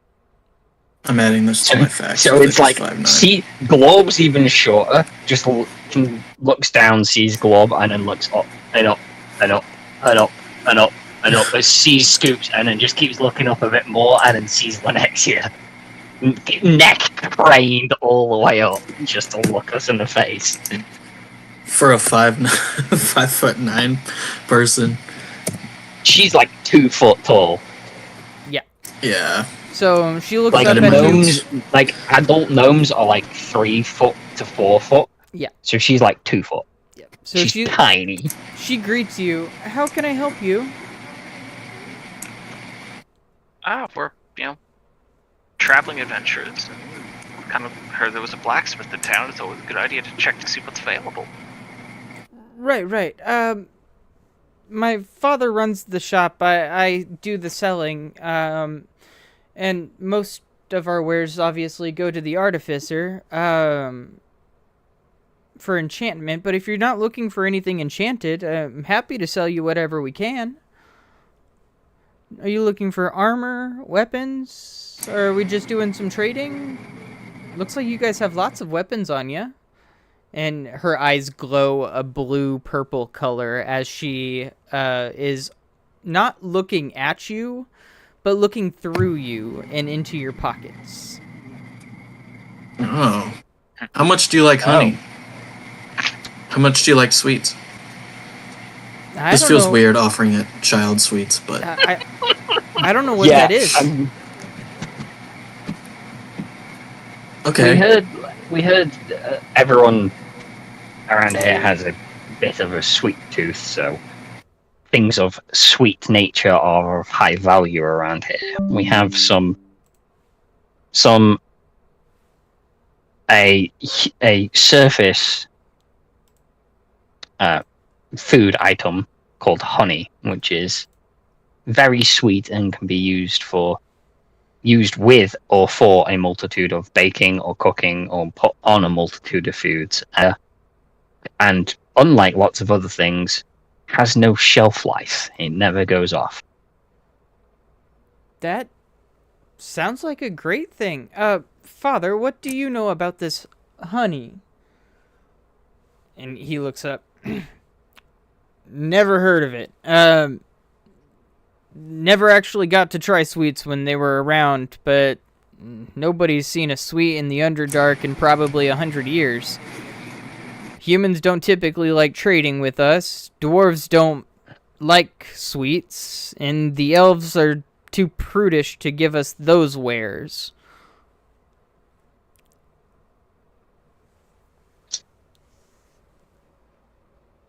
We've talked with the town elder, and we're hoping that we can get a supply of honey he has trade. Honey is a sweet nectar made by a surface creature, and it is incredibly sweet. It has no shelf life, so it never goes off, and it can be used in baking, in cooking, or it can be used can be applied to pre-made or pre-baked goods. Fascinating. And it is incredibly sweet. Let me Would take you like a a look sample? We only have a small amount. I wouldn't give him no offense. It's We just only have a courteous. small amount. Okay. I know it's courteous, but in this place where, as we were told, honey is liquid, more or less liquid gold, even a drop. I'm just saying they might to give losing more it. They might give more if they've had a little taste. See, we both give him like a little finger amount, Yeah, just a tiny little pinprick. I am outvoted. All right. First taste is free.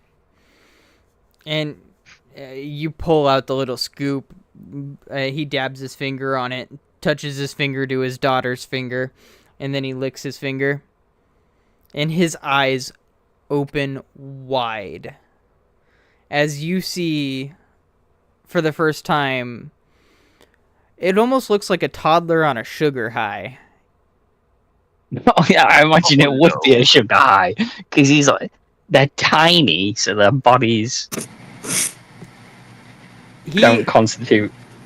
He doesn't know how to react to this energy. He starts to freak out for a moment, and he goes, hold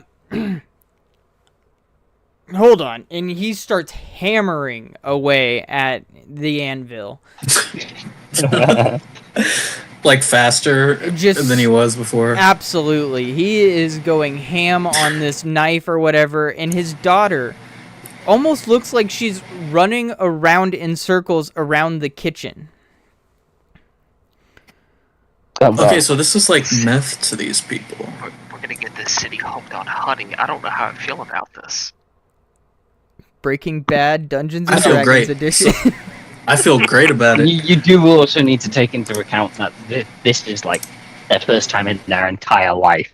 The effects will mellow out. They're not going to be bouncing off the walls consistently, unless, well, I suppose it could be They might considered be. a drug addiction because they might begin eating more and more.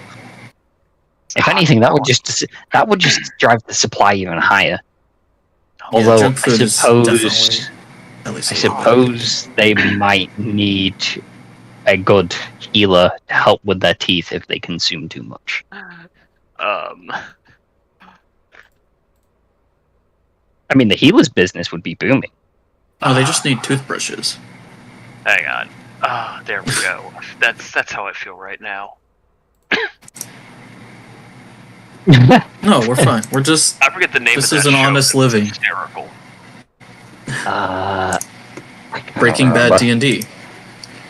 I know those two guys made was it the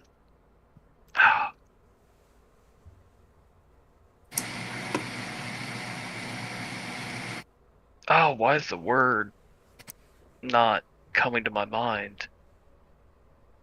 Not that it's not the diplomat. I'm not sure which What's one you're the referring word to. for when you send a person to represent your country to another country? The word is Envoy? literally just no. I would just say representative, but I'm sure there's a better word. No, There's a few no, different words. ambassadors. There we go. Ah. Holy shit! I am genuinely embarrassed that I forgot that word existed. Those two guys made a show called Ambassadors, which is hysterical. Anyway, Alrighty. So, after tasting the honey, which if he wouldn't have tasted it, he would have offered you 500 gold for the entire lot. But after tasting it, after the sugar high, after the improved work, he looks at you and he goes, "This is my finest blade I've ever made. I will trade you this for half of your honey." I mean, Can I how, yeah. cast Identify on the sword? Sure. Yeah, let's do that. So Let's do 10 that. minutes go by, you cast Identify on the sword. It is a +3 longsword. Oh, fucking hell. That's pretty freaking good. Christ. Word. I would not normally Okay. give my players the opportunity to get a +3 longsword Hey, at level 1. However,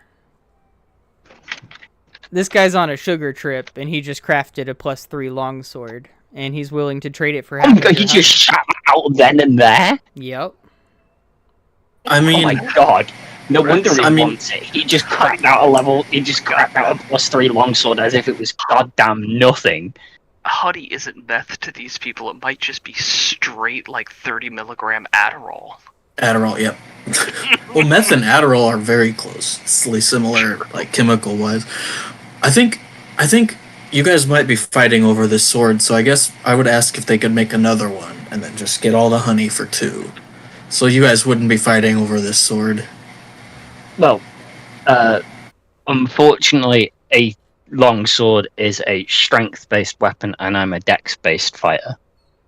Oh, okay. I have proficiency with martial weapons. Oh no, I've got proficiency in it, don't get me wrong, but I'm a dex-based fighter. I've got 20 dex, I only have 10 strength, and a longsword, annoyingly, cannot be used as dex, it can only be used as strength, Ah, which fucking sucks. if only this was a pole arm. Yeah. I will be right I mean- back. But at Sorry. the same time, I don't think we should say no to a +3 any weapon. I don't think we should say no No. to a +3. Keep in mind that sword will go for about 1,500 gold by itself. Oh yeah, I forgot you're not using basic prices. I forgot you make your own. I was like, fucking hell! Like a +3 in normal D&D is like 50,000. Yeah. No, I forgot your DM. I still think we take the sword. Yeah, I still think we take the sword because not only is it such something. good value. If you sell it to It's the so good. artificer, Such good. Like, We could, yeah. Well, also, I say we use the +3 sword because, oh man, that's a hard choice. No, I definitely think we take the sword though. Yeah, well, I definitely think we take the sword because even not at the ridiculous default D&D value of fucking entire country's GDP's worth of gold, right? it's still a lot more than what we were being offered. And that's just And what then it sells either we for. have- For you guys, normally that would cost you like $4,000. In my Oh yeah, my normally it costs more than. but you I- can get about 1,500 you'll gold if never you sell get it anywhere. Yeah. Yeah, you'll never get as much for it when you sell it as you would if it was as it would cost you to buy it. I understand that.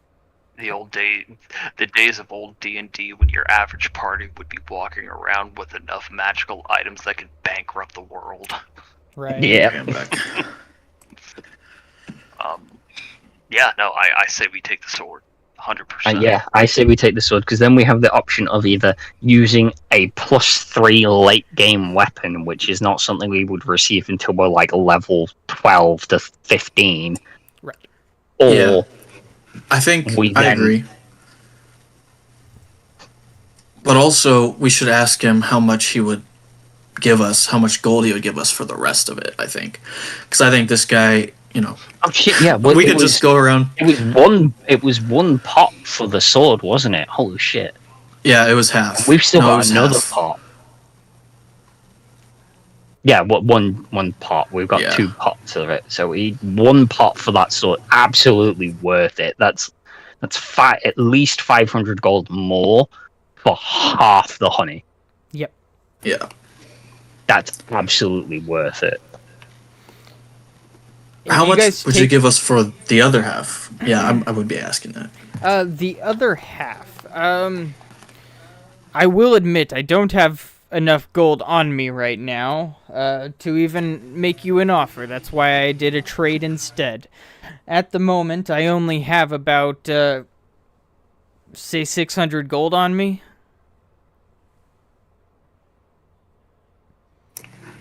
Okay.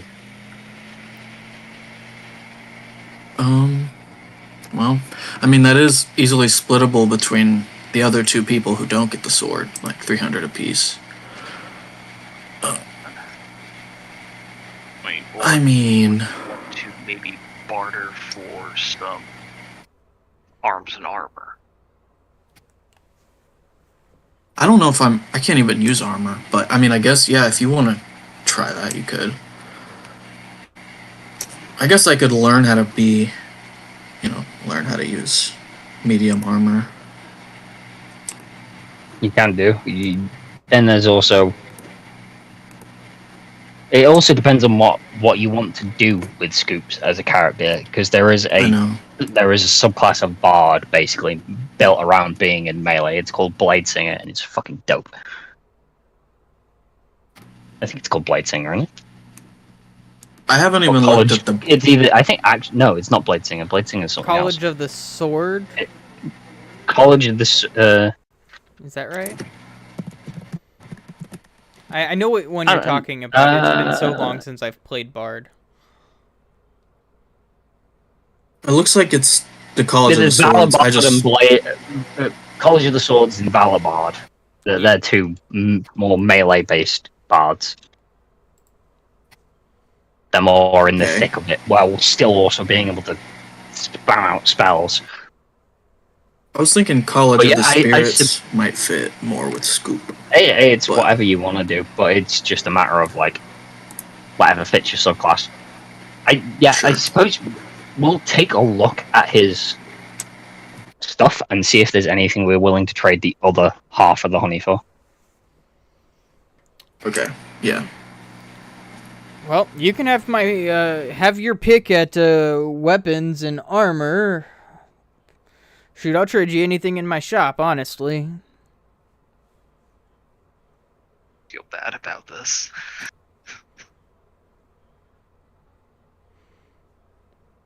Hey, we just watched him with a single little like finger drop of honey. He cracked out a +3 long sword, as if it was nothing. Yeah, that was pretty fun to watch. That's insane. By the way, Glob can have the long sword because the next year has no strength. There's absolutely nothing. I get plus. It's no point in me using it. Oh, thank you very much. I'll at least add it. Then, if we end up trading it, then so be it.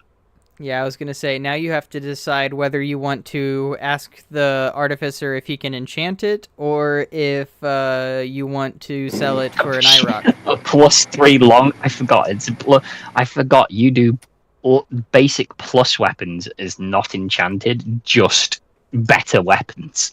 Right. I forgot that's how you do it. They can be enchanted on top of that. Mm-hmm. So the sword does 1d8 damage, one-handed, One, plus it, 7 one, yeah, for me. one, Like, yeah. Oh my gosh. It'd be 1d8 plus 5 for me, and that's with 0 strength. That's not even before I improve my strength at all. Oh my god. What is your strength? It's 18, so plus 4. But Yeah, you still got way better strength than me. It's absolutely better for you. oh my god, this thing almost does as much bonus damage as dice damage. This is gross. And it's a +9 to hit. Oh my god. Yeah, and then you take into account you can two-hand it, and you go from 1d8 to 1d10. Oh my god. I feel like I'm gonna have to trade this sword at some point in the future. Like I Well, to said, be I fair, don't Glove, normally you give my also- players a +3 longsword at level 1, just so the people on stream know. This is not a normal occasion. No. No. You and Glub, you also are yet to claim your blue rare item for surviving from session 1. Oh, that's I've true. claimed mine. Mine are the saddlebags. How have you still not done that? We're on session 7. Because I Because he don't kept forgetting. know. Yes. I'm waiting for a thematic moment. Yeah, that sounds a lot better. Fair enough. As opposed to just waking up and going, I have the MacGuffin of victory. No, I sent. Christ, I think I sent you a list of like 1 session or 2 sessions after you said it. After you gave us the reward, I sent you a list, Yes. and then it took what 2 sessions after that for you to pick from the list of which one you would allow me. Yeah, probably. Well, you narrowed it down to like there was like 2 items I could pick on the list. Yes. Yeah, I tried to get some +2 gear, and he was like, "I'm not giving you +2 gear this early." Yeah. What So I was else? like, "Okay, I'll take the most useful thing all round. The bottomless saddlebags, which are like 3 times the capacity of 1 bag of holding, and can fit something twice as large in it." What all else would we want from the blacksmith? If we were to shop here for, like, maybe arms or weapons. Or, wow, arms and weapons. Arms and armor. Yeah, basically, does he have anything? I know he said that's his finest, but does he have anything comparable? Comparable, no. No. Okay. You can find all basic weapons and armor here. Nothing enchanted. Yeah. Nothing +1, 2, or 3. Damn. Okay. There's nothing else we would really trade that honey for then. 600 gold Yeah. is still better than what the artificer offered, though. I agree. Then we'd each get 300. I'm thinking that's probably what we should do.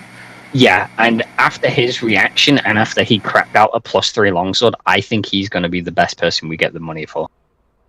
I don't think the general goods store would offer us more. I think they'd offer us less because they want to make more money. We come back like 2 months later, this dude's just gonna be surrounded by masterworks, like, rubbing a finger over his teeth like, you got any more honey? That's great. That's great for us.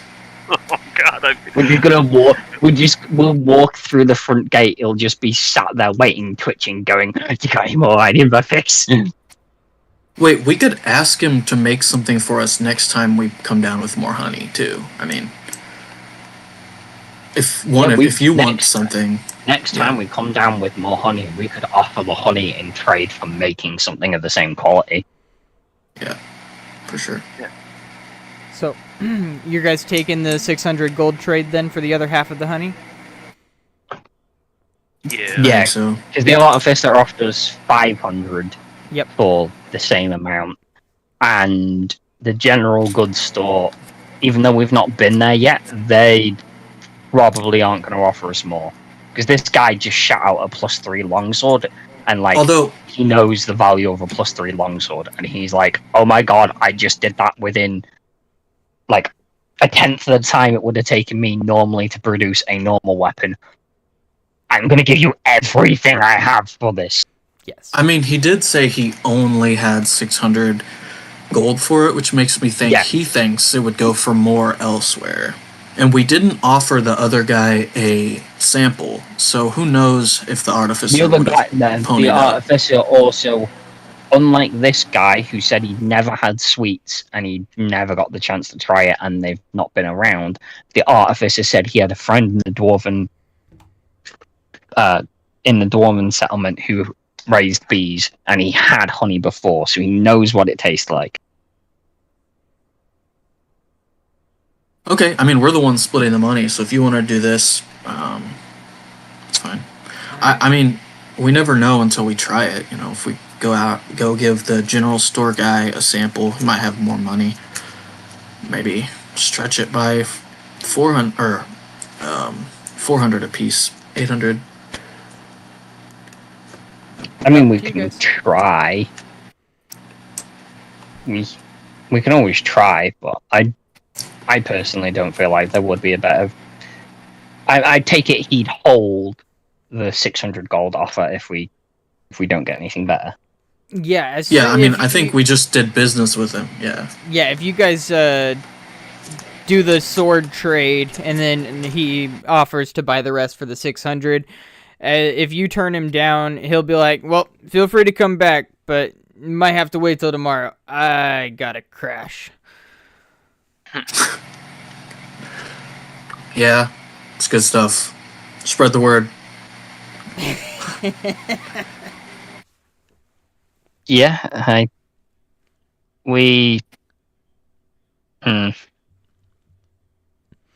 Yeah, I suppose we can try the general goods store, but Yeah, it's worth a shot. it is And- worth a shot. We should check all our options. You are right, but I do have a gut feeling of no one's going to offer us more than he did. All right. I have a gut feeling that they will. All right, Yeah. then. Well, Yeah, perfect. Glad so I'm we're gonna inside go- 'cause there's a dust storm outside, so that's fine. Anyways, sorry, I got one of those emergency warnings about a dust storm outside, but that's like a normal occurrence out here. Anyways, you guys head into the general store, greeted by surprisingly not gnome. This is an elvish woman.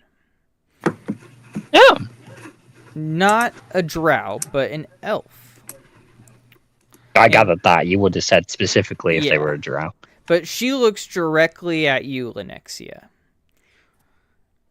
And in elvish speaks, "Welcome to my store. Do your friends also speak elvish, or should I go to undercommon, perhaps? I don't speak common anymore, unfortunately. That is fine. Undercommon would. I'm replying in Elvish. Undercommon would likely work best, as unfortunately, Globe does not know Elvish, does he? Nope. No. I would gesture to Globe, as unfortunately my friend here does not know Elvish. My other one does, but unfortunately he does not. Oh, of course. Welcome in, friends.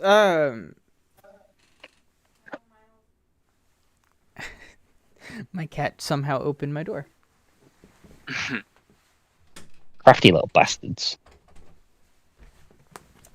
Alright. Or he's plotting something. Yeah, usually.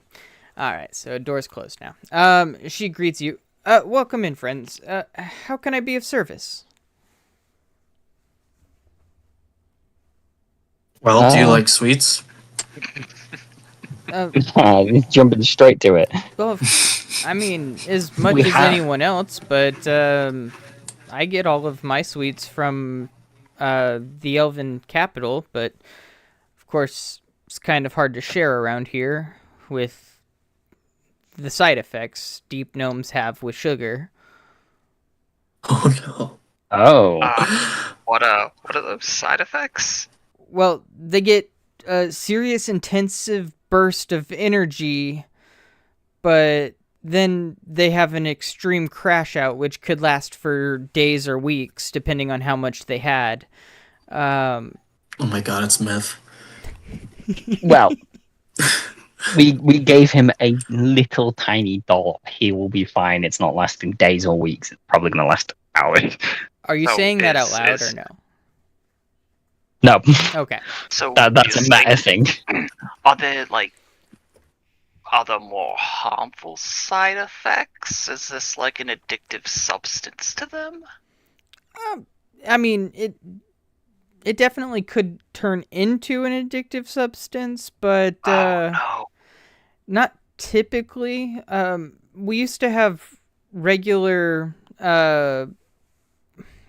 deliveries of sweets about 100 years ago here in the village, but it's been some time since, well, the dwarves and elves got into a war about 150 years ago, and when the war ended, one of our good friends here in the village passed away, as he was a dwarf that would bring us sweets on the regular. Back then, it was totally fine for gnomes to have sweets, because if they had them regularly enough to where the side effects didn't take over as much. But it's been 100 years now, so any sweets for them is going to Built up be like a tolerance, yeah. but now they're starting afresh. Build a tolerance. Oh no. Like one would build their tolerance to alcohol. If they stopped drinking for a long time, their tolerance would wane. That is a perfect So- example.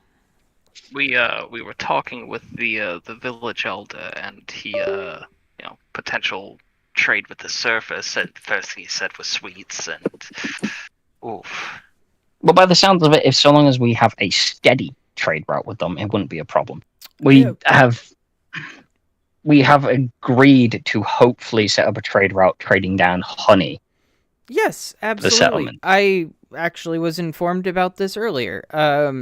I will be dealing with your representatives directly. I can either make the trip up to you, or you can make the trip down to me, but we can set up a steady supply of goods between us. Depending on what your village needs, we can do a straight trade, or we could do a cash trade. Yep. We also, due to our rations being from the surface, we had an amount of honey with us. We've managed to barter some. We're just looking to see how much we would get for what we have remaining. Currently, we have 2 offers. Okay. And then I offer a little dab sample. Then she turns it down. This isn't. Okay. Yeah, I was going to say she's not gonna. Unlike a gnome who's not had it before. This I think Scoop is an elf. licks it up. Scoop licks it up and then is like waiting for like something crazy to happen. It's like wait for it. It's gonna happen. Wait. Did you not? She offers you. She goes, well, since it's the first time in the city, I'm sure you can get a lot higher for it elsewhere. But as for me, I'm going to offer you a straight price. This is what I'll offer you when we're trading. It's going to be 250 gold per half cup. Or per cup, sorry. Per cup. Okay.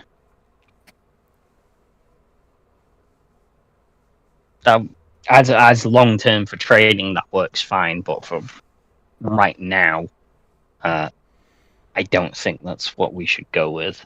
This is said out of character. This is. Should we though Just find real out quick, kind of what she has though? I mean, we can go to the other and get the money, but Going and getting the That's money a would be better, because even if we want to trade it for something in the general goods store, we should go get the gold for something else, because the gold's worth more. but we don't know what she has to sell. Like we could get the gold and come back. She's offering us Just 250 gold. She's not really going to give us anything more than 250, maybe 300 gold's worth. I'm not saying that. I'm saying we could go get the gold and then come back. But, but instead of doing that, we just ask what she has. Yeah, like I still say we check out the shop. It's a general goods Yeah, store. we'll check out the shop. Yeah, and here you can find basic amenities for Underdarky and pleasures, which, granted, is not much. You have your light, what are they? The lanterns that look as if they would hold something, but they don't.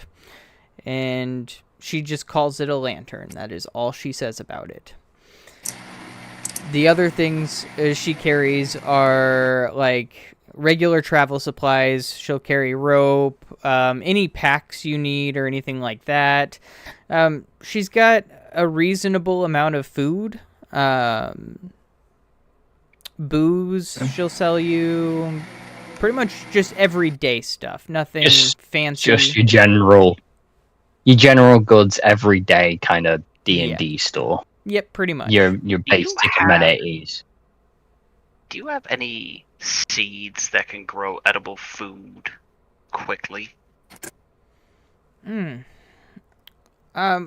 of the even if it's not necessarily the tastiest, most desirable. Are you looking for instant meals?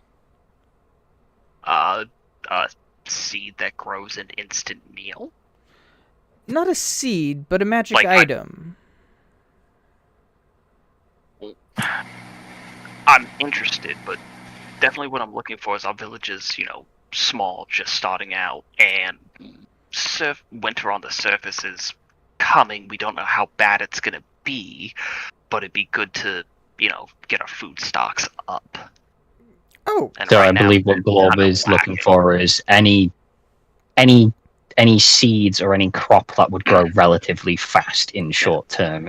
Because I unfortunately don't have any above ground seeds. However, what I do have is a fertilizer solution. You pour it on your plants when you water them, and they'll sprout up. I mean, in about, what is it, 3/4 of the time? So, like, what is that? A quarter of the time. That's what it is. About to take off 75%. Well, what about Underdarkian seeds? I think we should be able to.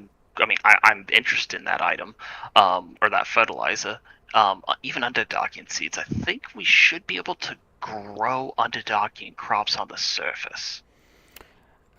You would have to have them in a completely sealed room with no light in it. And then you would need to have these crystals. He's been gathering everything he would require. He was a farmer before he became an adventurer, so he's taken the initiative on trying to expand our place's food. Yeah, and he came up with the idea of enclosed spaces lit up by Underdarkian crystals and using Underdarkian soil to allow us Underdarkian food Oh, of course. and useful things above ground. Have you already gathered the crystals necessary? It's easy to gather dirt, but the crystals not so much. Oh, we We have have a some. few small, Okay. nothing major. Here, as a friend, I'm going to give this to you, and she hands you a very large crystal, about 2 times the size of your palm. It's pretty large. Oh wow, Damn. this has got some heft. Thank you. Yeah, that should power a pretty large room, but make sure that it is completely sun-free. No sunlight can touch these plants, or they will die instantly. Oh, you know We're what I think probably this- best off building a basement and then growing them down there into the Underdarkian soil. That's exactly what I was As a thinking. buffer. Start with like a root cellar and Yeah. go from there. Yeah. But this fertilizer, very interested in that. That might help us out a lot. The next you would take the crystal and put it in the saddlebags and just watch as this giant fuck off crystal just disappears into one of these 2 saddlebags. 2 Nice. normal looking saddlebags. Wait, why don't we just try to grow it down here? That would That be would save very us dangerous. building. Yeah, it'd be dangerous, and also it'd be a journey for the farmers to get here and come down here to look after them and then make their way back up, and then we'd have to drag when they're ready to harvest. We then have to harvest them and then take them back up. Whereas if we can build an underground cellar or a completely sealed building, then we don't mean, have yeah, to worry but- about it as much. Well, someone's gonna have to come down here to trade. Well, yeah, but that was going to happen anyway. That's what I'm And saying. the traders are going to be either guarded, us, or the scouting party. They're going to be prepared to do this. The people Yeah, I mean- and into the crops will be everyday farmers. And they wouldn't just be journeying from point A to point B in a matter of a few hours. They'd be rooted in place, tending to a whole ass field for hours on end. It's a massive safety concern. We would be better off just making a cellar, growing them down there. And as Be far as much safer. Underdarkian seeds go, I would suggest these beans as they're high in protein, and then these mushrooms as they're high in fiber. This, it's not the best tasting food, but they grow very quickly. The mushrooms can grow in a matter of like 2 weeks. Damn, Very interested. that would help with our food supply in earnest. I'll give you a bag of seeds for 5 gold. Done. Yeah, Lenexia costs up the 5 gold.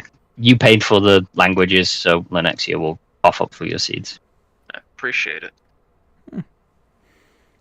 So now you have 2 types of seeds on you. You have Underdarkian beans and edible Underdarkian mushrooms. Specifically edible ones.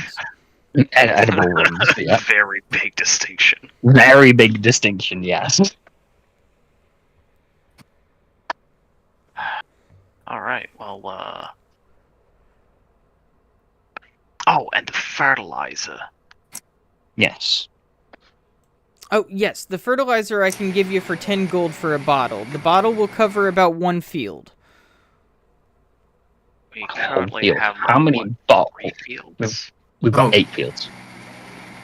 We have 8. We have 8 fields. We have 8 crop fields and 4 fields for Oh, farm so- life. So 5 gold per bottle.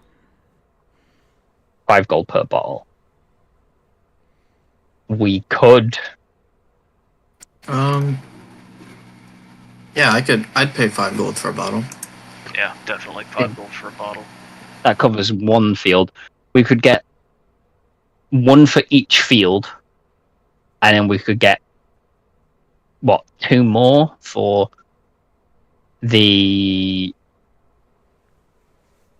anything Glob personally wants to try farming. Well, I say we get a bottle for each field. These these underdog crops are gonna grow fast, so I kind of don't think. Yeah, no, I wouldn't say right on the now. underdog. I wouldn't say on the underdog crops. I'm just saying on anything else you want to try. Maybe you find other seeds that take longer to grow down here. Maybe there's some surface foods that take a lot Right. longer to grow that you want to try and get immediately.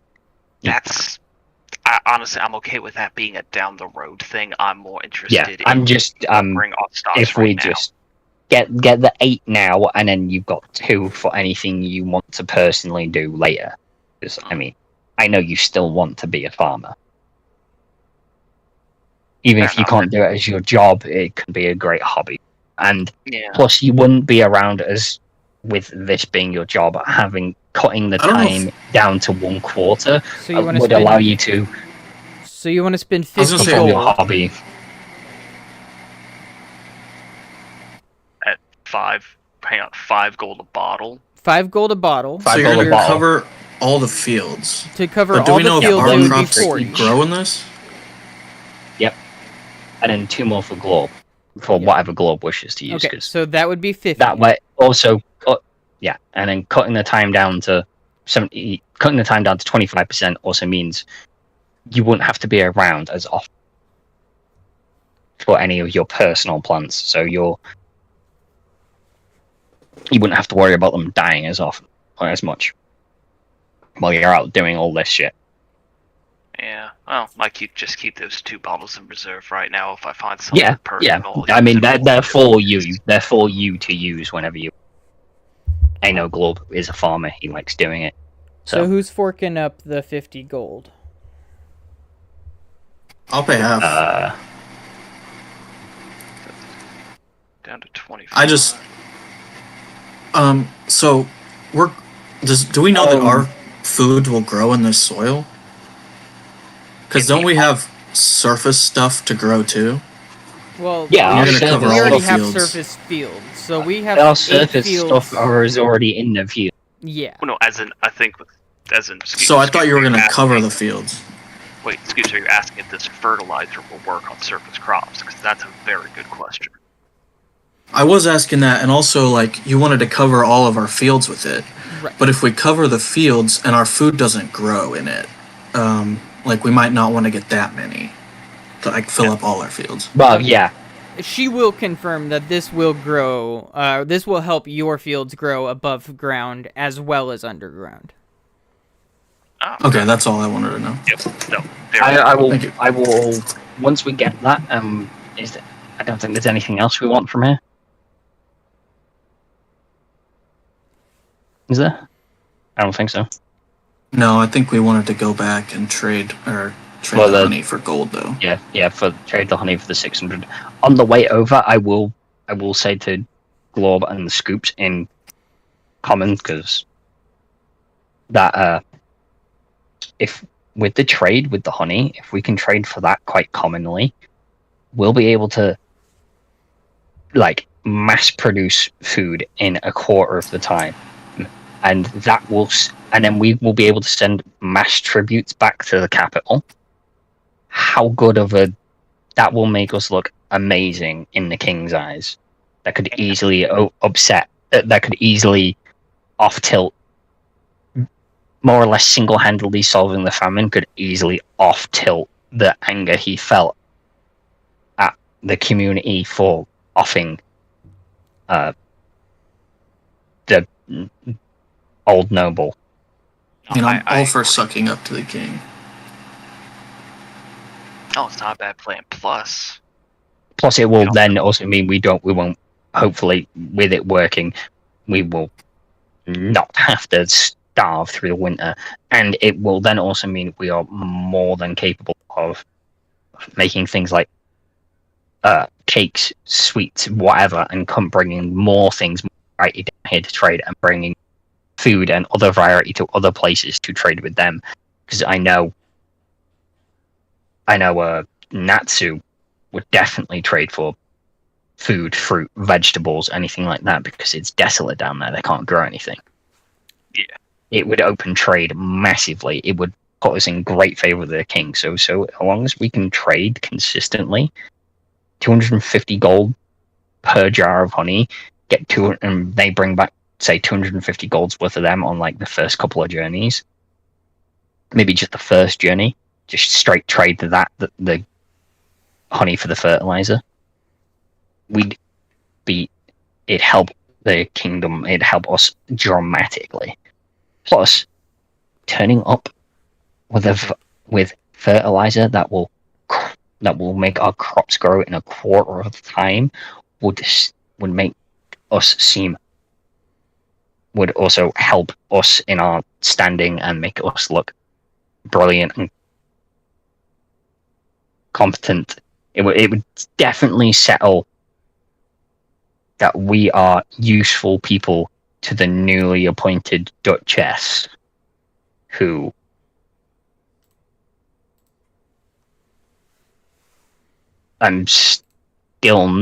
she seems very competent and very nice, but she's still new. Yes. It would definitely help prove our worth, rather than just stories and word of mouth.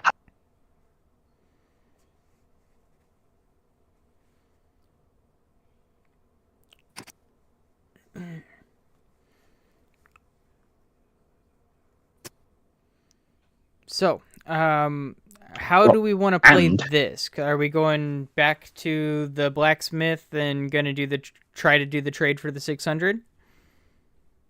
Yes. Yeah. Alrighty.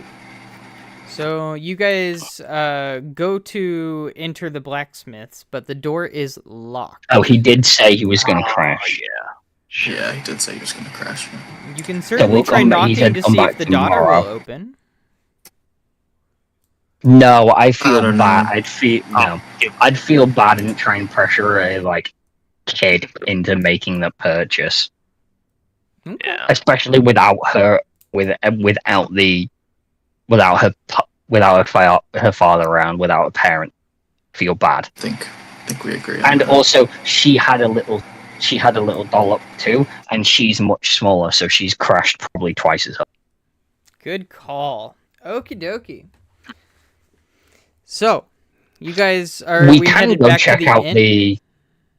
I was going to say we can go check out, because we didn't really check out any of the other goods the artificer had. We only really looked at the rocks.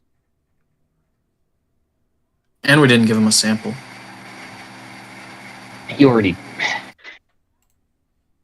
He's already had. Well, who honey knows? before. I mean, who knows what he'll make if the artificer made that sword? Who knows? Yeah, but what the blacksmith made that sword, and he's now had honey. That I don't also remember the artificer is smart at. Plus, he's already had honey before. He said he had a personal trade partner in a dwarf that brought honey here. I mean, So it's not in not like 100 it's years though. random. That was 100 years ago. He remembers it is the big thing. The don't think that blacksmith matters. never had any. I don't think that's true. I think the blacksmith did have some. No, he said he never had any. Missed out and all the sweet goods the first time it came round. He never had any, and his daughter was too young to have any. He specifically said he never had any of the sweets or anything sweet the first time round because he missed out on it.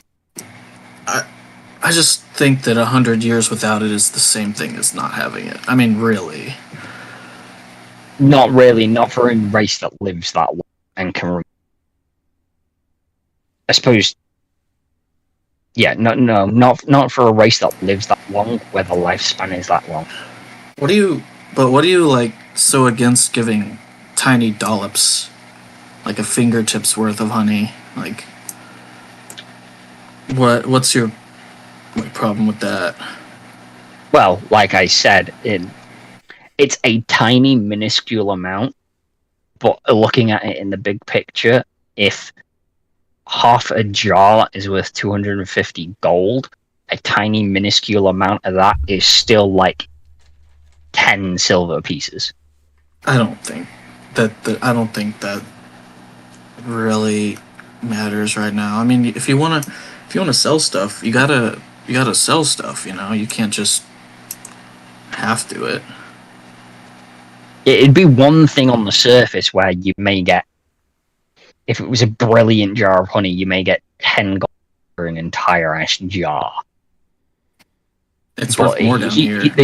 Exactly, which is why the less. I'm not following. Even but we don't have to it's give a worth sample. more down here. Therefore, even smaller amounts, even tiny amounts, are also worth more. Well, you can't charge for a free sample. That's why it's a free sample. That logic is sound. Yeah, I'd offer him a sample. It's also an artificer, someone who's incredibly intelligent and. Maybe I just want to be nice and create good relationships by offering a free thing. But it's like. He said it. The artificer said it best himself. It's liquid gold, so if we end up giving him 1 gram of it as an artificer, he might charge us less. He might offer us less because we're 1 gram less than before we gave him the free sample. Anyways, he's already had honey in the first place, so he did not need a free sample. That was the other thing. So he's already had it before. If we're headed back, it's just a nice offer. Absolutely. If we're headed back to the artificer's place to go check out his wares while we wait for the blacksmith to sober up, you guys can check out his wares. He's got an entire store of crazy, weird stuff. He's got a whole bucket filled with enchanted arrows. Ooh, let me have a look.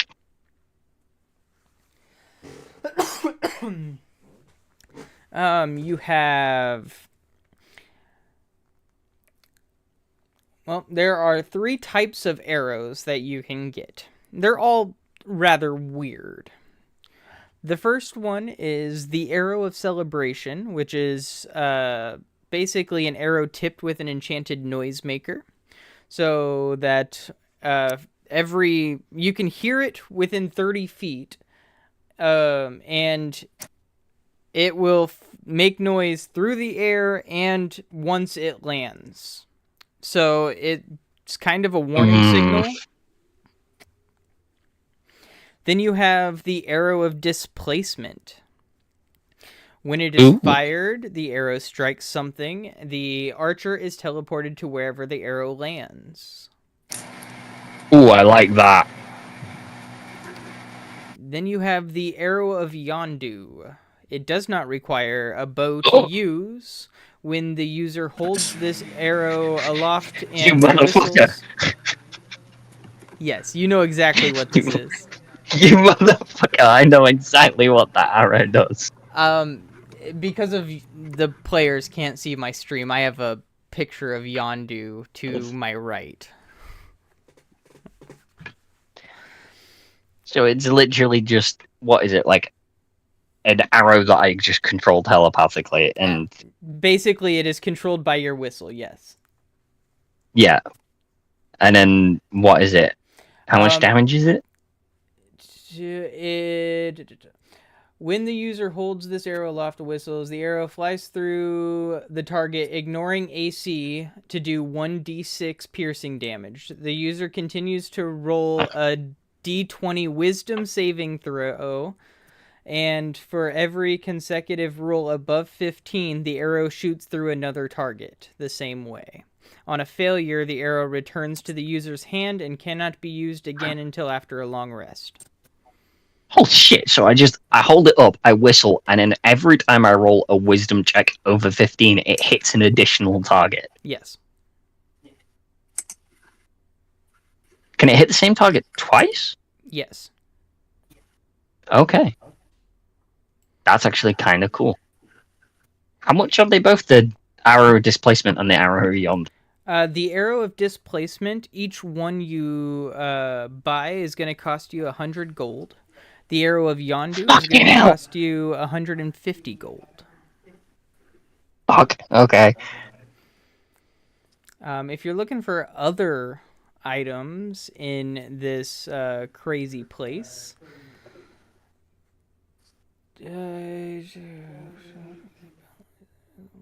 blah, blah, blah, blah. What does it actually do? Okay. So there's a belt of returning. So when it's for thrown weapons, anything that you throw and is attached to the belt, it's attached by invisible wire and will return after you throw it. Blanket of starlight, bracelets of bonding. Yes, that is probably one of my favorite useless magic items.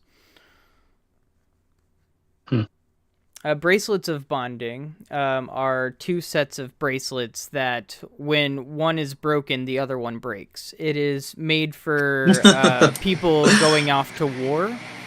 You would give your loved one the bracelet so that if you die in war, they know. I suppose that would also be a very cute and a very cute enchantment to put on a wedding ring. Yes. Yeah, we're not giving you a circlet of planeswalker, sorry.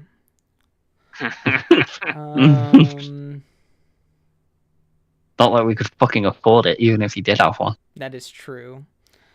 Crown of the False King, Daryl's Vest Haze, Death Elkhead. Is there anything good in here that's at your guys' price range? Fairy Dragon Coffee. For 25 gold, you can increase your AC by 5 for 3 turns. Wow. See, that's straight performance enhancement drugs right there. It is. It's Fairy Dragon Coffee.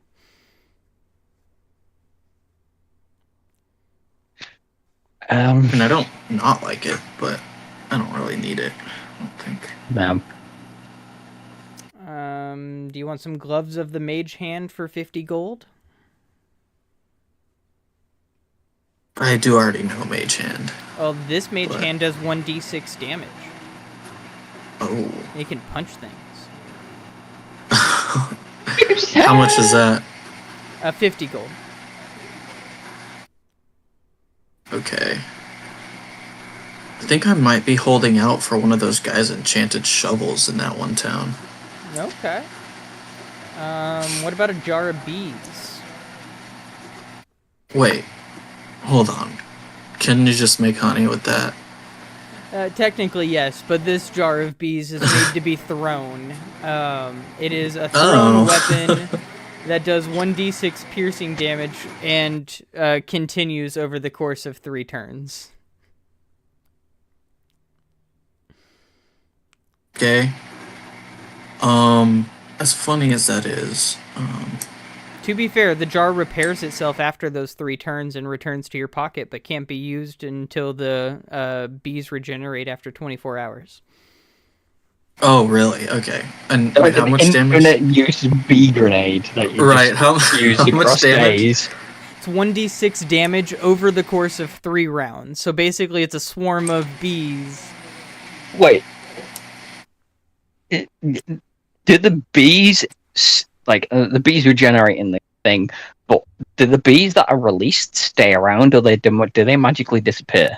After the 3 rounds, they magically disappear. They are not real bees. They are conjured bees. Oh, okay. I was going to say, if they stuck around, then you'd have all the bees in the world for our hive.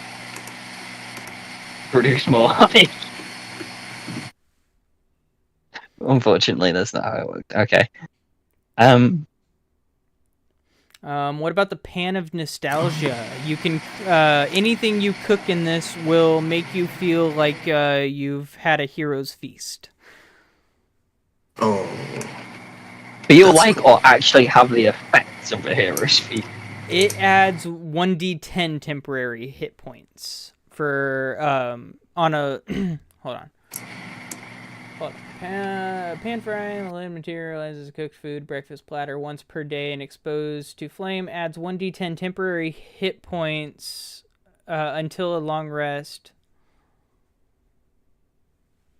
I actually like that. I think I might want that. How much is that? That would be 75 gold, my friend. Oh. Yeah, you know what? I'll take that. I have enough for it now. And I'll probably be getting more tomorrow when we sell the honey. Beautiful. And then, what about the Quill of Yes. Desire? A levitating quill that writes out whatever the last person who touched it wants, even if it doesn't have any ink or parchment.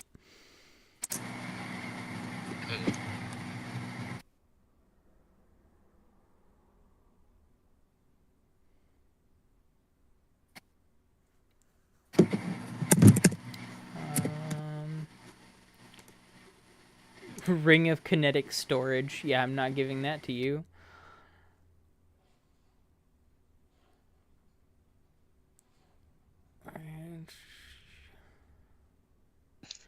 Oh, Ring of Recall. A small ring that allows the spellcaster wearing it to regain a spell slot after having failed in casting a spell.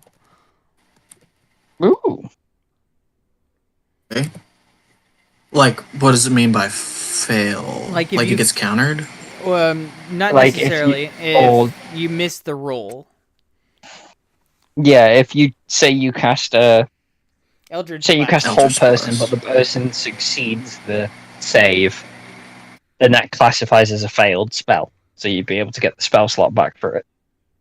So, succeeded save or like an attack spell. Like an attack Yeah. roll. Yep. A failed to hit attack I used spell, Eldritch Blast. a- Cantrip. or something Okay. they succeed. How much is that? That'll cost you 125 gold. Okay, and all these items we attune to, correct? Most of them, yes. I don't think you'd attune to the pan, would you? Not the pan. No. Yeah, would I? No. Okay.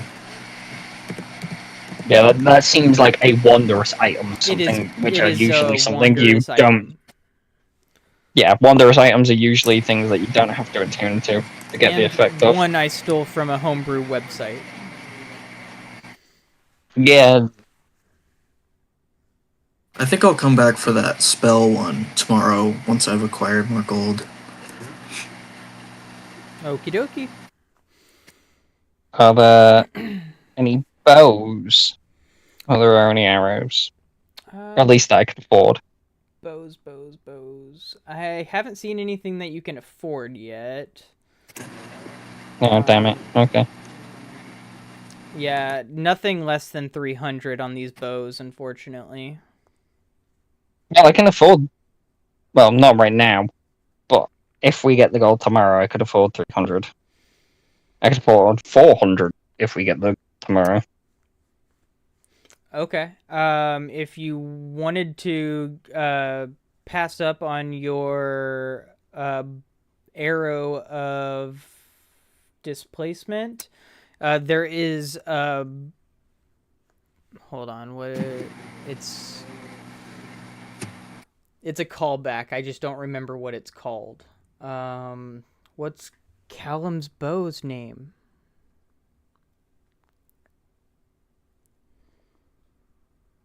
I don't know. I didn't play in that campaign. It's like Bob's Shadow the only Ice one or that might Ice know. Shadow. I don't remember, but basically it is a bow of displacement. But so instead of the arrow of displacement, you can get a bow for displacement, and that would cost you 350 gold. It is once held by a great hero over 3,000 years ago named Callum Longcloak. And is it how many times per day could that be used? Hold on, I gotta pull up my other Roll20 real quick.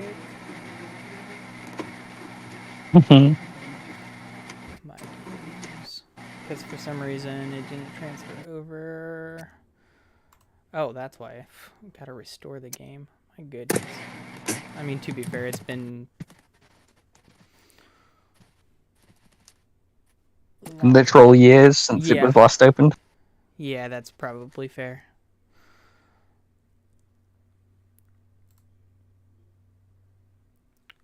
I don't even. Hey, Spence. Oh, sorry. Yeah. Sorry. Do you have access to Callum's character sheet if it's still on your D&D Beyond? I think I should. Cool. It's still in the campaign. Then yeah, It's You should do. deactivated. Okay. Alright, I'm viewing it right now. What do you need? What is his bow's stats and what's the name?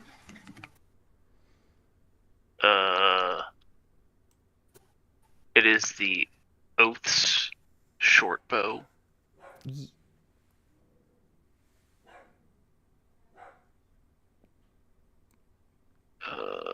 Did he swap out his ice bow?